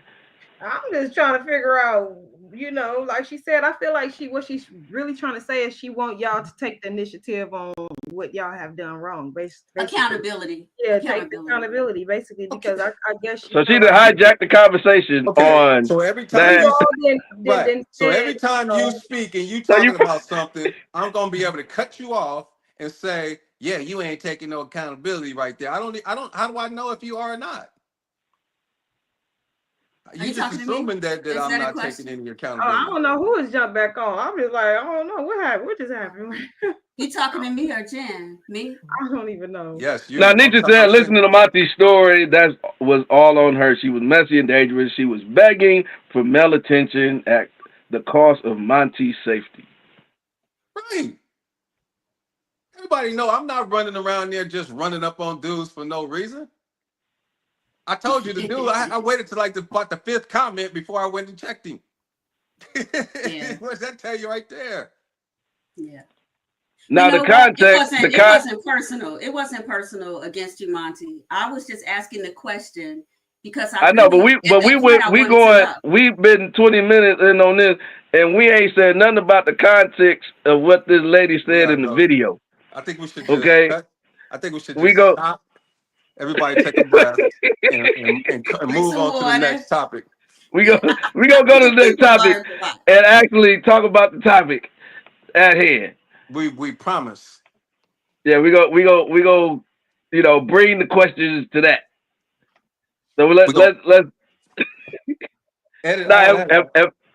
if it, See, y'all think y'all now got now the jokes. questions can still be an Y'all know, right? accountability, but the question can still be accountability to men. Are men choosing women for marriage, or are they just choosing them just to be choosing them? That's still keeping it on. What does that look like? And then that's still the context of what the girl was talking about. So this lady here, which uh some people may know, may not know. They may know, may not know. But do men like assertive women? Now she's gonna be specifically talking about black men. So check it out. Men in general, and this is a generalization, seem to appreciate women like me more than white men. There seems to be a disconnect between strong, powerful white men and strong, powerful white women. There feels like I'm a lot of woman. I say what I want to say. I do what I want to do. And that for some reason threatens a lot of men. There's a certain type of men that don't like that. They think I'm too loud or I'm too brass but I'm just acting like a man. I'm not acting like anything. I'm acting like myself, and it's similar to what a man would do, and which would be fine. And there's something about black men that like that. They think that's cute, and they're turned on by my outrageousness or the fact that I don't give a fuck or that I want, that I'll say the thing. And so I like that. So there doesn't feel like such an imbalance. There's definitely like a cultural thing where black men, it feels like they appreciate that kind of thing more. Black men. All right. So her comment: do black men pretty much like assertive women? She's bringing the context from um, a Caucasian woman's perspective of her dating, I guess, obviously at this point, multiple black men. I believe she had even dated 50 Cent at one time. I thought you were gonna If say I 50 men. Go ahead. 50 Cent at one time as well. So, yeah. And I think they were together for a little bit during his stint of women that he had dated. So, I guess this here, again, I guess is another accountability piece for men to kind of take on and see, I guess, whatever his perspective was. I think it was kind of put on us as we were looking at a lot of the comments and stuff under this situation of almost like we were a part of her making this statement and stuff like this. Like, so she made a statement about her having this encounter with black men that she's dated, and that those men are turned on by that. So that's the question: do men, specifically, I guess she's stating black men, like assertive women? And I think the main part, important part of this is that when she made this comment, a lot of black women took offense because they thought that she was saying that, well, they're under the impression of or believe or maybe even true that some black men who say they don't date black women say it's because they're too assertive, right? So they took what her saying that black men like me being assertive, saying, well, oh, it's okay for white women to be assertive and not okay for us to be assertive. See, that's the very important part of this conversation. And I have like a different take on what she said than most people have. So go ahead, ladies. Say what you gonna say. Your take. What's your take? I here's the thing. I think people, it's like this is like one of those situations where her conversation is a little bit more deeper than what people are taking it. That you can either take it on the surface or you can take it a little bit deeper. I don't think black men should be even catching even strays at all on based on what she said. She said that white men used to a woman like her being so assertive. And she said black men actually think that's cute or think it's fine. And then I don't think she's saying it now. And then what black women are doing are applying that to the black men who have said that I don't date black women because they're too assertive. I only date white women. First of all, there's only a small percentage of black men who feel that way, right? Okay, so that's a tiny percent. So the rest of the black men shouldn't catch strays on that. On them, whatever 2.5% of the suckers that's out there that's saying that. That's one. Because I do not like. If you heard me say date whoever you want to date, but do not come back and go down talking sisters and explaining why you don't date black women. I do not like that at all. But in this particular case, just because white men are not used to her being a woman that's assertive, and black men are more used to that, that's not a knock on black women, I don't think. Because like my mom was assertive, right? So I'm going to be more used to a woman being more assertive than, let's say, a white guy that was assertive, that had a mom that was just very passive, right? That's all that really I hear her saying. So if I was to date her, which I don't, I'm not obviously, but if I was to date her, I would be more used to that than, let's say, a white guy would. I don't think it's a slam on black women at all. You see what I'm saying? Yes. All I heard is that black men are more used to a woman being more assertive. That's all I heard. But she said she's not. Huh? No. So, but wasn't she saying that she's not? She said a black man is used to basically a black man talks about how loud a black woman is, and that's what she said. She's usually loud. She's usually that loud type of woman. She didn't compare herself to that, even to black women. She said that white men, huh? That's what I'm saying. She didn't compare herself to that. She said other people were comparing her to be loud. That's what she said. White men thinks that she's loud. Right. And black men think that that's cute or whatever. Yeah. So I'm saying is that could be because we're more used to it, because our mothers and stuff like that and our aunts or whatever aren't passive. Yeah. That's all I hear. I just hear her saying that black men are just more used to women that aren't passive. Like, what's wrong with that? I think it's not a good look for black men, because if we really listen carefully, I had to write down what she said: strong, powerful white men and strong, powerful white women do not like her. She did not use assertiveness, unless I didn't hear. She said masculinity and I don't give a attitude. She used the word strong, powerful white men and strong, powerful white women. And then she said, black men, on the other hand, think that when I act this way, it is cute. This is the part where I say it's not a good look for black men. She didn't call y'all strong and powerful. Black men think it's cute when I act this way, masculine or whatever. But the strong, powerful white man does not like it. That's the only reason I said it's bad look. She said that if a strong, powerful white man sees a strong, powerful white woman, that they have a problem with that. Like they're not cool with that. That's what she said. If they them one-on-one. You see what I'm saying? Okay. Either way, she still didn't say that the black man was strong or powerful. She just said, any old regular black man think it's cute. She didn't say that. She wasn't down talking black men at all. What are you talking about? She dated 50 Cent. She could have said, and a strong, powerful black man. The men she dated were. So we just gonna make the woman say something that she didn't say? She said, that's right. She didn't say that the black men she dated were on the same caliber as the white men who looked down on her. She didn't say that. That she had not. You taking that way out. Can we play it again? Play it again. She did not say that. She said strong, powerful white men and strong, powerful white women don't like the way that she acts. Black men do think it's cute. I'm just saying she didn't give you guys a good right. She's saying strong, powerful white man. But I think what T is trying to say is that she didn't reference black men as strong and powerful.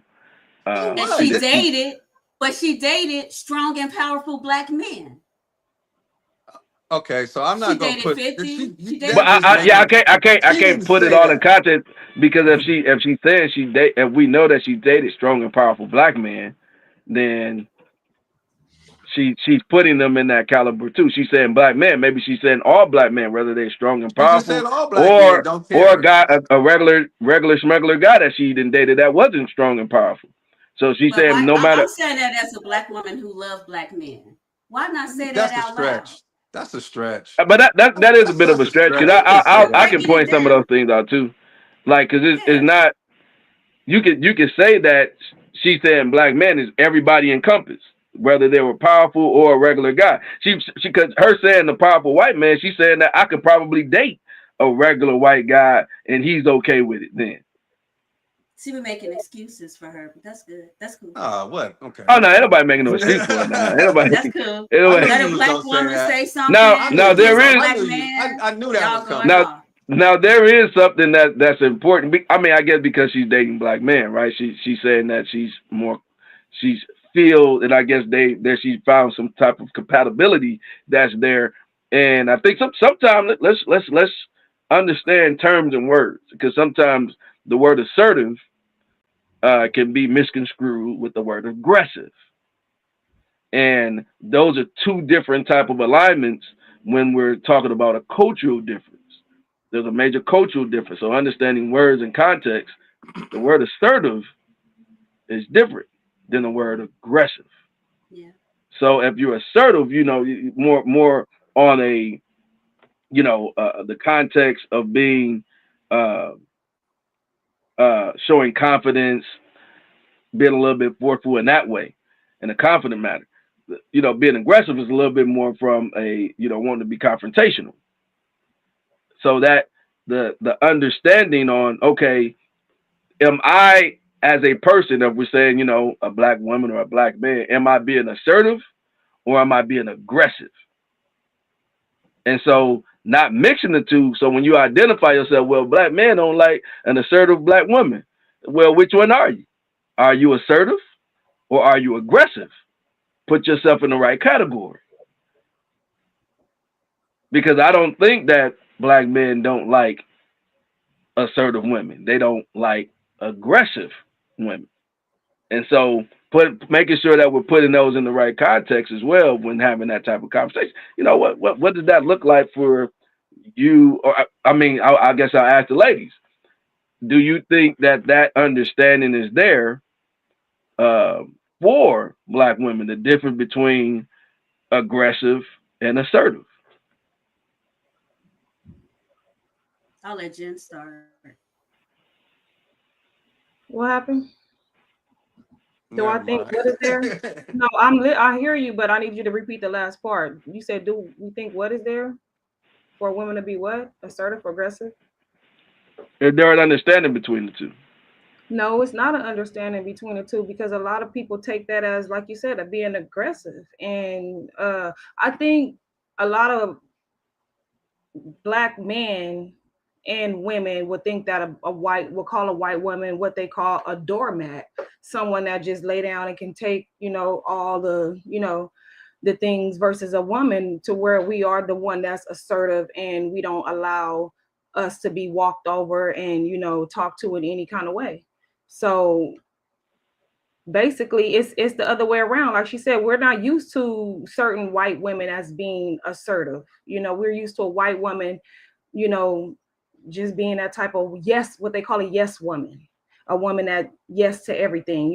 They call them yes women because they they're not giving you back talk. They're not gonna talk back. They're not gonna give if they're gonna submission. So, and there's not a lot of black women that's gonna submit because there are a lot of aggressive black women. It's the difference between being aggressive and assertive. It is. So yes, there is. I'll just say that I know it does not seem this way today on a panel, but I consider myself, I'll say, assertive. I am in my relationship very submissive in relationships. I am very ladylike. I allow the man to lead. I am.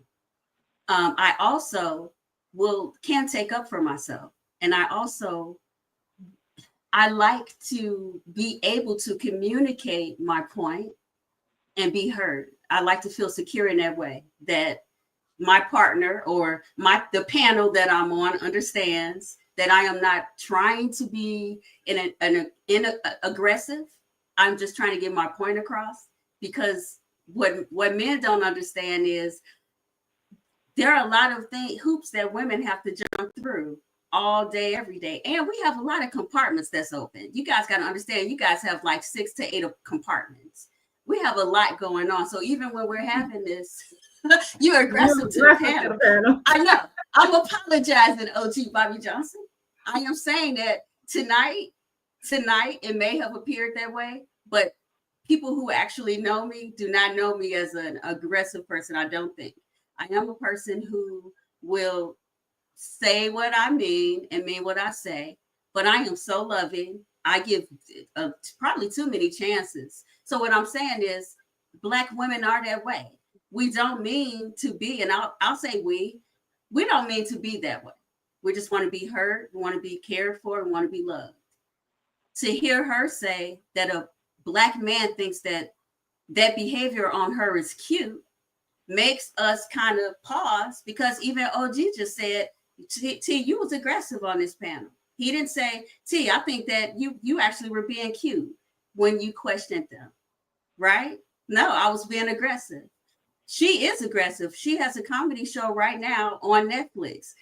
She was saying masculine, really, that her behavior is masculine, and I don't give a attitude. That means I'm hurting your feelings. I'm saying whatever I need to say. I don't care. You can tell when a woman is trying to basically bulldoze over you. I don't think that a lot of Black women are trying to be that way. I think that a lot of Black women are that way because of the environment or the situation. That's all. I'm just saying, I don't agree with her. Now, this is what Nisha says. She said, people need to understand that submission does not mean you are a doormat. Men submit as well. I agree with you, T. Of Thank course, you, Nisha. submission is not a doormat. To be submissive is what a woman's supposed to do, submit. But Right. on the other hand, when it comes to, the white women, the difference between a doormat and submission is two different things. The doormat is being walked over. That's not submission. Those are two Right. different things. That's what they will call a doormat. A doormat is a woman that doesn't have her say so. You know what I'm saying? She doesn't feel like she need to have anything to say. That's different, where she just allow men to do things to her and don't have anything to say in general. Submission is someone that's supposed to submit. You're supposed to submit to your husband. You're supposed to submit to the man that's the leader. You're supposed to. What woman wouldn't want to submit to, especially an alpha male? So, especially a good man. right. I don't think a lot of Black women get the benefit of the doubt either. Like the panel gave her the benefit of the doubt. Like, well, maybe she was talking, maybe. I don't think a lot of sisters get the benefit of the doubt in relationships. If you understand women go through a lot. Women even go through a change. And in that change, we act different. And we may not mean to. Every month we might act different. A week before, we go through our change or our womanly issues, and we don't mean to act that way. It's a physiological thing that we go through. And so I don't think that we're given enough grace sometimes as Black women who hold it down, who really sometimes hold a whole household down. But Beverly said a man is supposed to submit to his wife. That's Bible too, yeah. So I guess because we can end up going super deep on this here in just a moment, because the understanding of what submission is, I think, is based off of what people have determined it to be, and the understanding of what it actually is. And so it's we say the word submission, and then this is where the accountability for the man comes into play. So it's very, when we say, like Tia said, you got to give the woman the benefit of the doubt, this is not, there's only a benefit of doubt that's going to be so far in any relationship, right? When you're trying to build or you're trying to come together. So, and the benefit of doubt is on both ends for the man and the woman. So if the woman is going to submit, what does that actually look like in real life? what is that? The decision making. We're saying we're allowing him to lead, and then another person saying, "Oh man, you allowing that person to be a doormat." So a person can say, "Well, I'm submitting to my husband." She could be submitting to her husband. He has the final say in it, and then another woman could say, "Well, you're being a doormat to your husband." I've So heard that. that type of comparison of what's in the mind of the person and what they're determining what submission is supposed to look like. What does that look like playing out? Because to be honest, there's a whole conversation on women submitting, but the woman just submit. That she has the shortcomings of that. The man has to lay down his life for the woman. This is the conversation between like the pig and the chicken, right? Who has to sacrifice more? The chicken is just contributing. They just giving the eggs. The pig got to die in order for you to eat the bacon. So when that conversation of submission comes into play, the man portion is that he has the bigger sacrifice. He has to really lay his life down and not for the woman. That is supposed to be his position. Whatever sacrifices and stuff need to be made, that is his position of what he's supposed to be doing for that woman. And then especially for a woman that's submitting to him. And I think that's where the conversation kind of goes. It can go extremely deep because, and it's given that comparison even with T. What you do for your husband, what you do. Oh man, a woman can look at that and say that you know what I mean, like, and I want you kind of elaborate on that because you said you heard that before. Mm-hmm. We've been together for a long time. I've heard ball and chain. uh, I haven't really heard doormat if a person actually knows me. Mm-hmm. I don't know if your parent mother has said, there's the head and the shoulder, and the man is not the head and shoulder, the head and the neck. Head and neck. The man is the head, but the woman is the neck that allows the background. So I think that's more me. I'm the background. I understand my role. I understand my position. He's not a person that tells me where I can or cannot go, what I can and cannot do. But he supports my decisions. So that's why you see me outside sometimes at different events and he's not there because he's working, but he doesn't say, hey, I'm at work. You can't go. You can't be out there by, you know what I mean? So that part is different, but I have heard, I hear this a lot. I thought he was older than you because you kind of, do what he says, or I don't know, because they don't know my relationship, but people will assume things. And so I guess they just assume that in the relationship, if you are a wife who submits, you're a doormat. That is an assumption. Wow.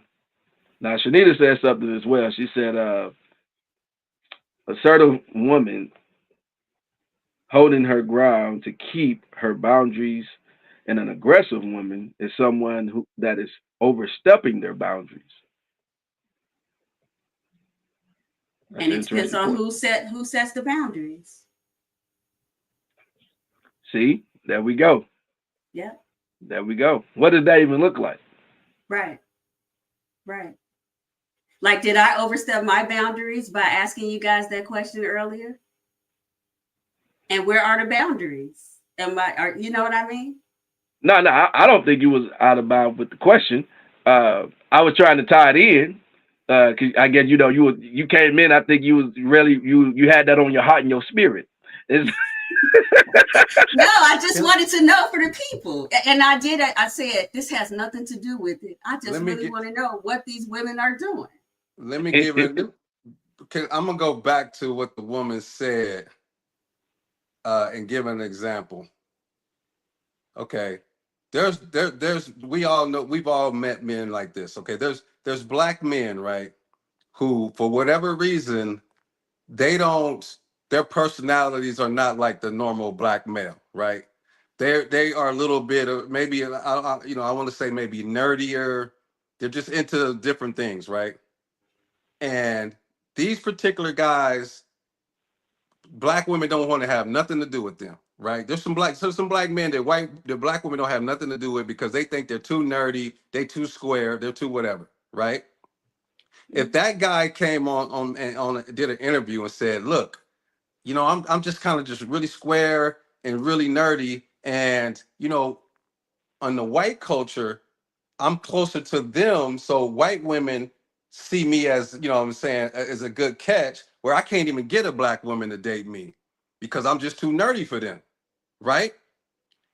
That's what this woman is saying. That's all she's saying is that I just gave you the exact opposite.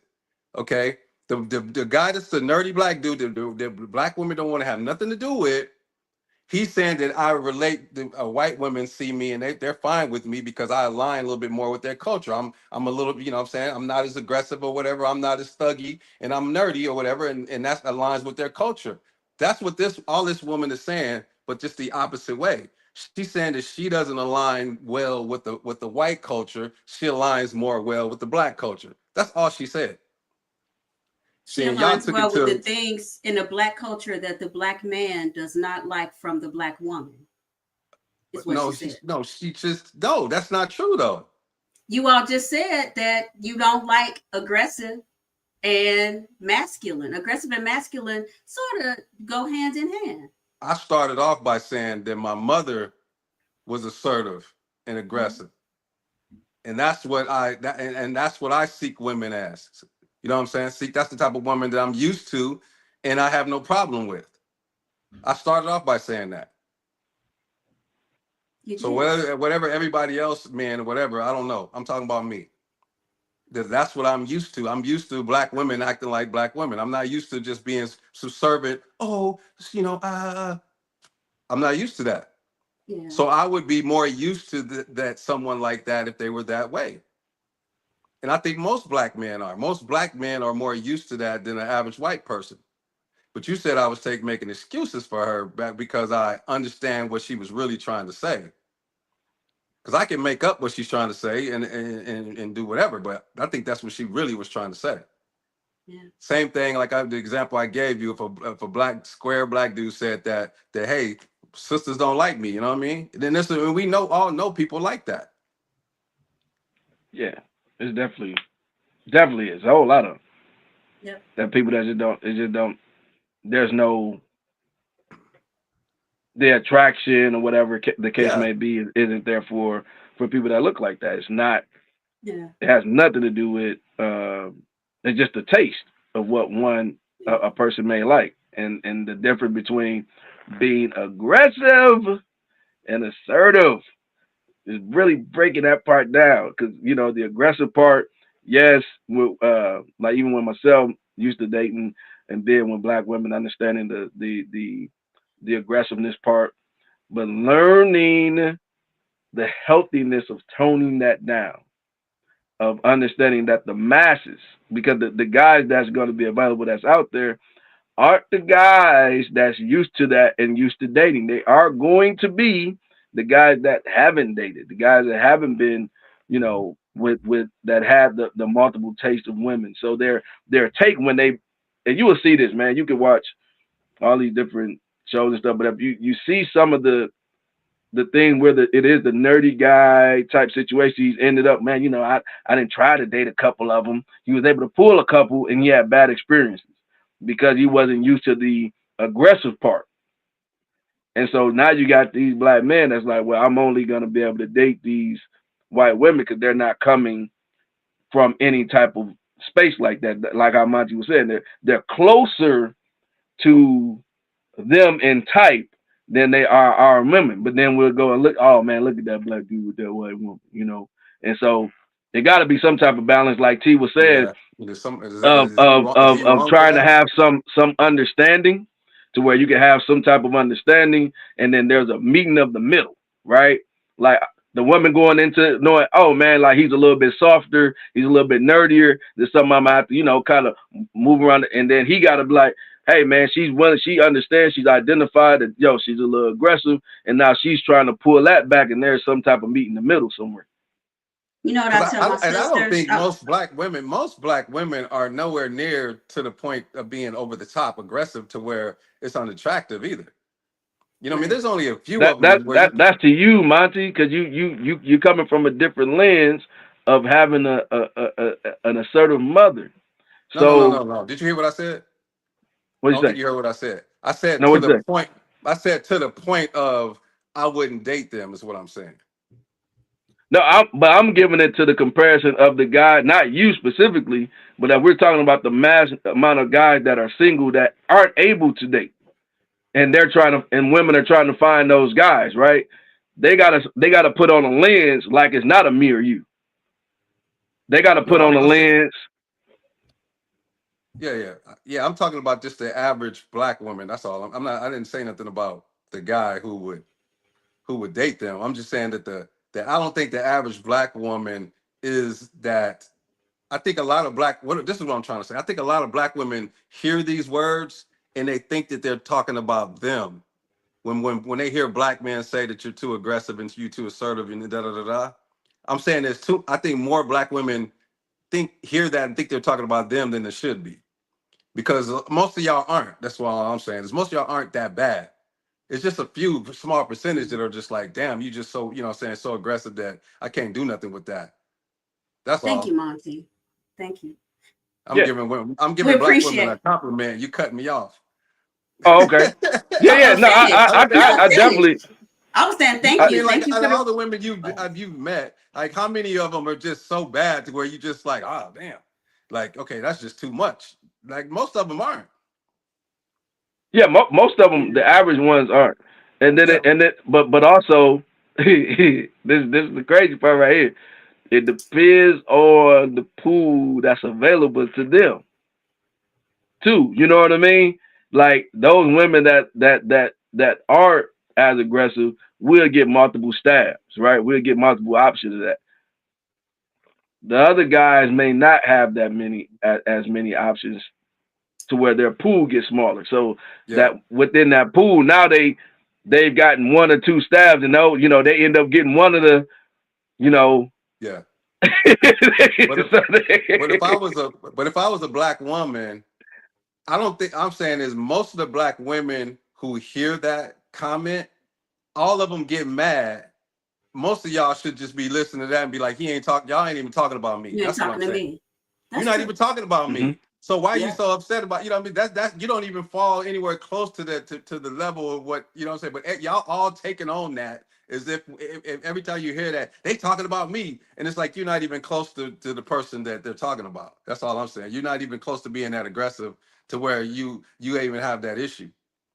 Yeah, that's true. What Nisha said too. I was gonna Yeah. say a lot of women, they want Superman, but they pass up Clark Kent every day. I say that to my sisters. You can't want Superman and you won't talk to that nerdy guy that's sitting across from you at work. That's Superman. You gotta. I married Clark Kent, and we joke about it all the time. I'm Lois Lane. That's Clark Kent. Why? He's Superman. No, And I can't do. I'm not gonna let I'm that not gonna. slide. I'm I'm not not gonna gonna drop let all the that. gems out here tonight. I'm not. But I will I'm not. say, No, I'm not gonna let he you. now I'm not gonna me. let you try to say that to these people and try to make it seem like he was Clark. No, that brother was Superman out the gate. He was popular. I mean, don't try to make it seem like he was the nerdy dude that women didn't want all that. Come on now, he was already fly. All of that. Who we talking about? 50? You talking about just? No, no, Oh, you no, talking about no. Tony? You talking about me personally? Yeah, yeah. Listen, no, he was not. You know why he's So he Superman? was. I'm not going I'm into it. understanding all that. Like women understand the power. Hold on. T, no, T, no, T, no. I'm not gonna let you do that to these Y'all gonna people. make people mad at me. I'm not That doing man, it. you had I'm that not doing man. it. He was a model in high school. You can't compare that man to the chess boy, and that was on the team. He wasn't the water boy on the team that women wasn't looking at. You know what I mean? Like Yeah. he was still the guys we talking about are still guys today that women they 15, 20 years in and they're still not getting hiss at the apple. You know what I Why? mean? Because they have not married the correct woman. They're not with the I'm correct woman. agreeing Can with I you. just can I have the floor for a second? We Yes, go were ahead, go ahead. juniors. I was a model in high school. I was at a photo shoot, a professional photo shoot, and asked the photographer who shoots professional models if he could take a picture of Anthony. He took a picture of Anthony.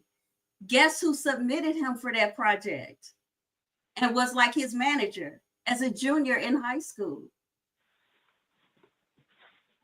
I was responsible for him being on the Duke box and being a Duke man. So I am I'm telling agreeing with you, you. he was I'm agreeing not. with you, T. He turned into that. But what I'm saying is so that guys don't think you have to appear as that perfect person for us. You don't. He was not that. I saw that in him.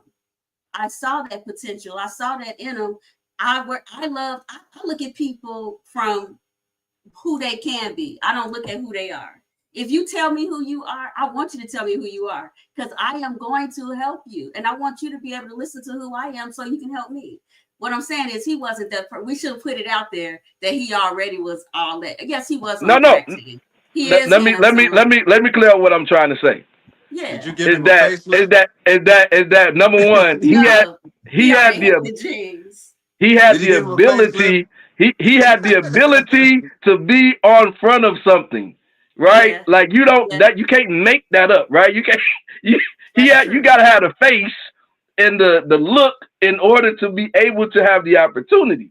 And that's all I'm saying. Is that you although you put him in position and you helped him get there for sure, but most women still wouldn't be passing up a guy like that.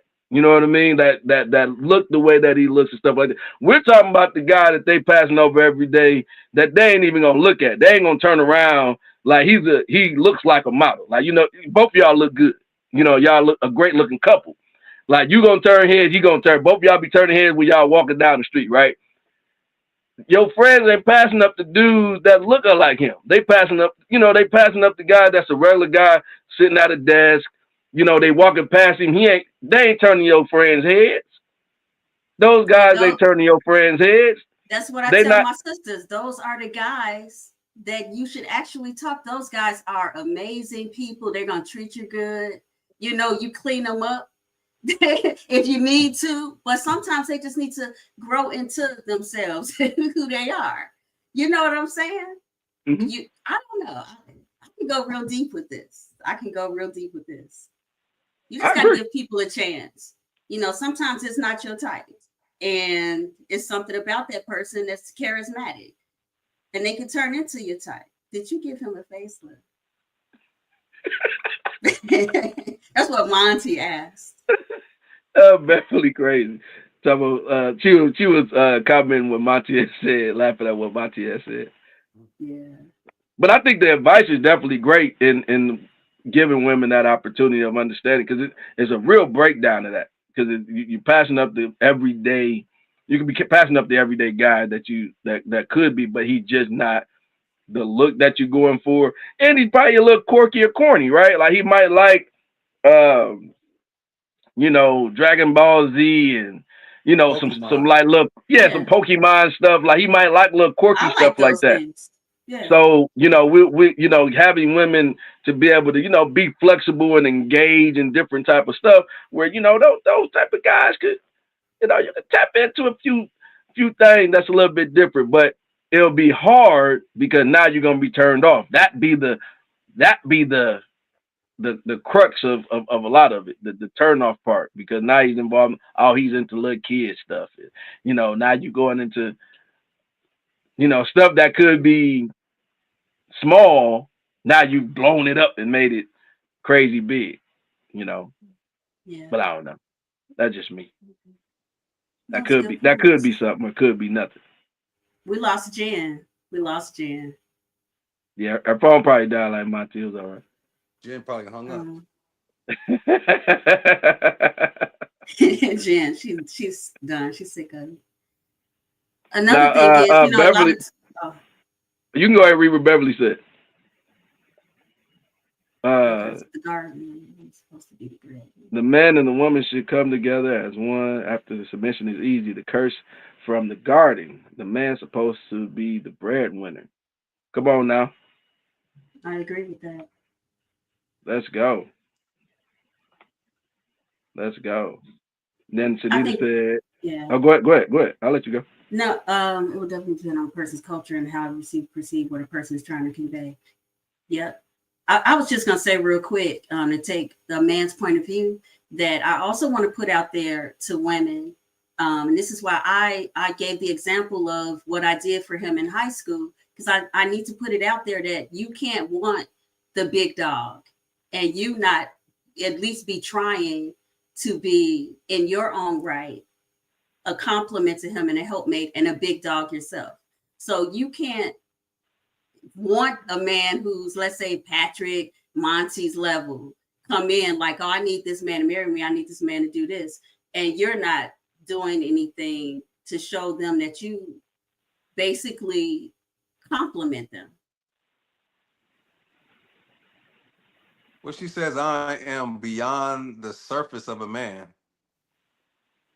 Yeah, that's what she I'm said. not sure what she mean by that. Beyond the surface. Tell us what you mean by that, Miss Beverly.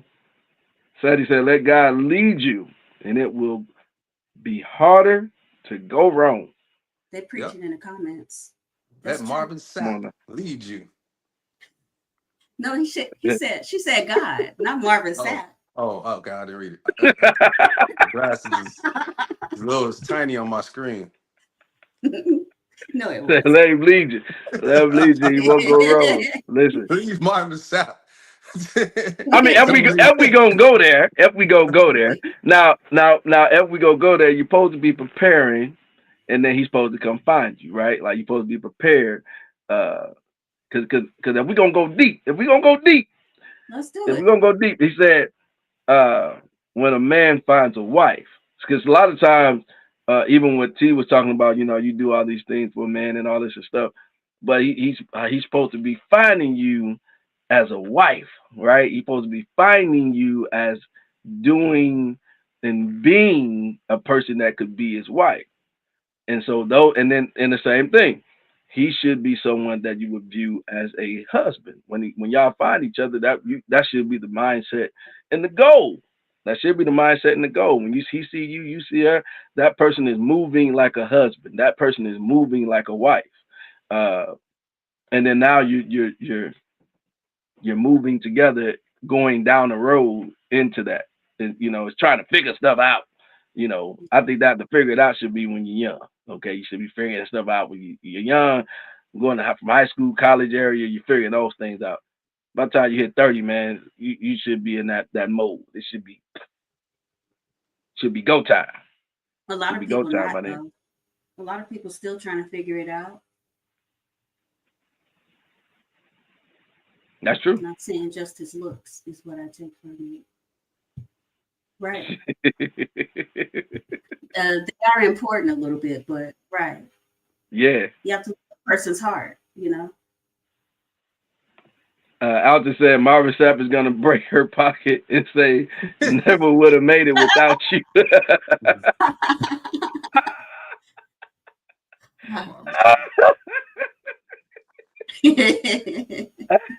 And Beverly May gave her explanation. She said, "I mean, the outside of a man, the surface, the head turning part." She was referring to So she's beyond. She T. goes deeper than that. That's what she's Yeah. saying. Mm-hmm. Okay. Because beauty is only skin deep for her. Come on now. She up for that preaching in the comments. Mm-hmm. So is. While Alton letting us know how Marvin Yeah, Sapp. because you could be a beautiful woman and just be a hot mess. So you might fall for Yeah. that when you're young, but once you get a little bit older, you don't. You just try to stay away from the hot mess, no matter what she look like. And vice versa. Because a hot mess is not gonna trick me these days. You're not gonna get me. I don't care what you look like. Yeah. There's a lot of men who are a lot of women who see the woman that a man marries and says, why he marry her? What's she doing? What she got that I don't have? I've heard that a lot, like comparing like what they think the man's wife should look like. but it's about how that woman makes him feel, you know. Come on now. So like what Come on Monty now. said, it's not about looks at all. You can be the How most should beautiful making you woman, feel? like he How should make you said, feel? and be a hot mess. So You can be That, average, a hot who mess. You do I can be run beautiful, a hot to? mess. you could be You a could be. hot mess You to can a look hot mess terrible, and you can look to a terrible. hot The mess. hot messes just go across the board. And listen, it all depends on what you define as a hot mess. One man's hot mess is another man's treasure. I don't know. It depends on what the Come on now. hot mess is. Come on now. No, usually if I call Yeah. you a hot mess, you a hot mess across the board. But you know what? Because that's because are. of your life experiences and your Yeah, upbringing. somebody, it might be some dude out there who like to get, brutalized and his head played with all the time. Yeah, and I mean his head, his mental's messed up. His mental jack. It's people for everybody. There's glutton for punishments out there. There's Yeah, that's people definitely a huge piece. Yeah, that's definitely one. There's people that they got For ads sure. in. They placing ads in the newspaper. They want some woman to come beat them up. They be doing that. It'd be some, Yeah, it'd so be it's some, every, it'd it's be some somebody very out there for interesting you. stuff. Dominatrix, right? Yeah, somebody. It's somebody for everybody. Yeah. Yeah, there's definitely somebody out there for everybody. So what do we conclude about the woman that said this? I don't even know where we are now.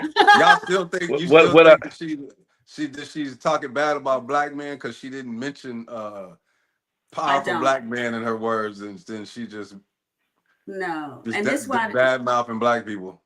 I don't, and that's why this platform is very important, because it's very nice to hear everybody's opinion about a topic, because sometimes we could not be looking at it the way you look at it because of maybe our backgrounds and experiences. That's what I was saying. So to hear everybody's opinion about everything we talked about tonight, and like I told Patrick, I learned so much on the panel. I do. And I do appreciate Patrick for inviting me on the panel, and I hope that I am giving I hope that I'm being an asset to the panel. Oh, definitely. Yeah. But Monty, I did that.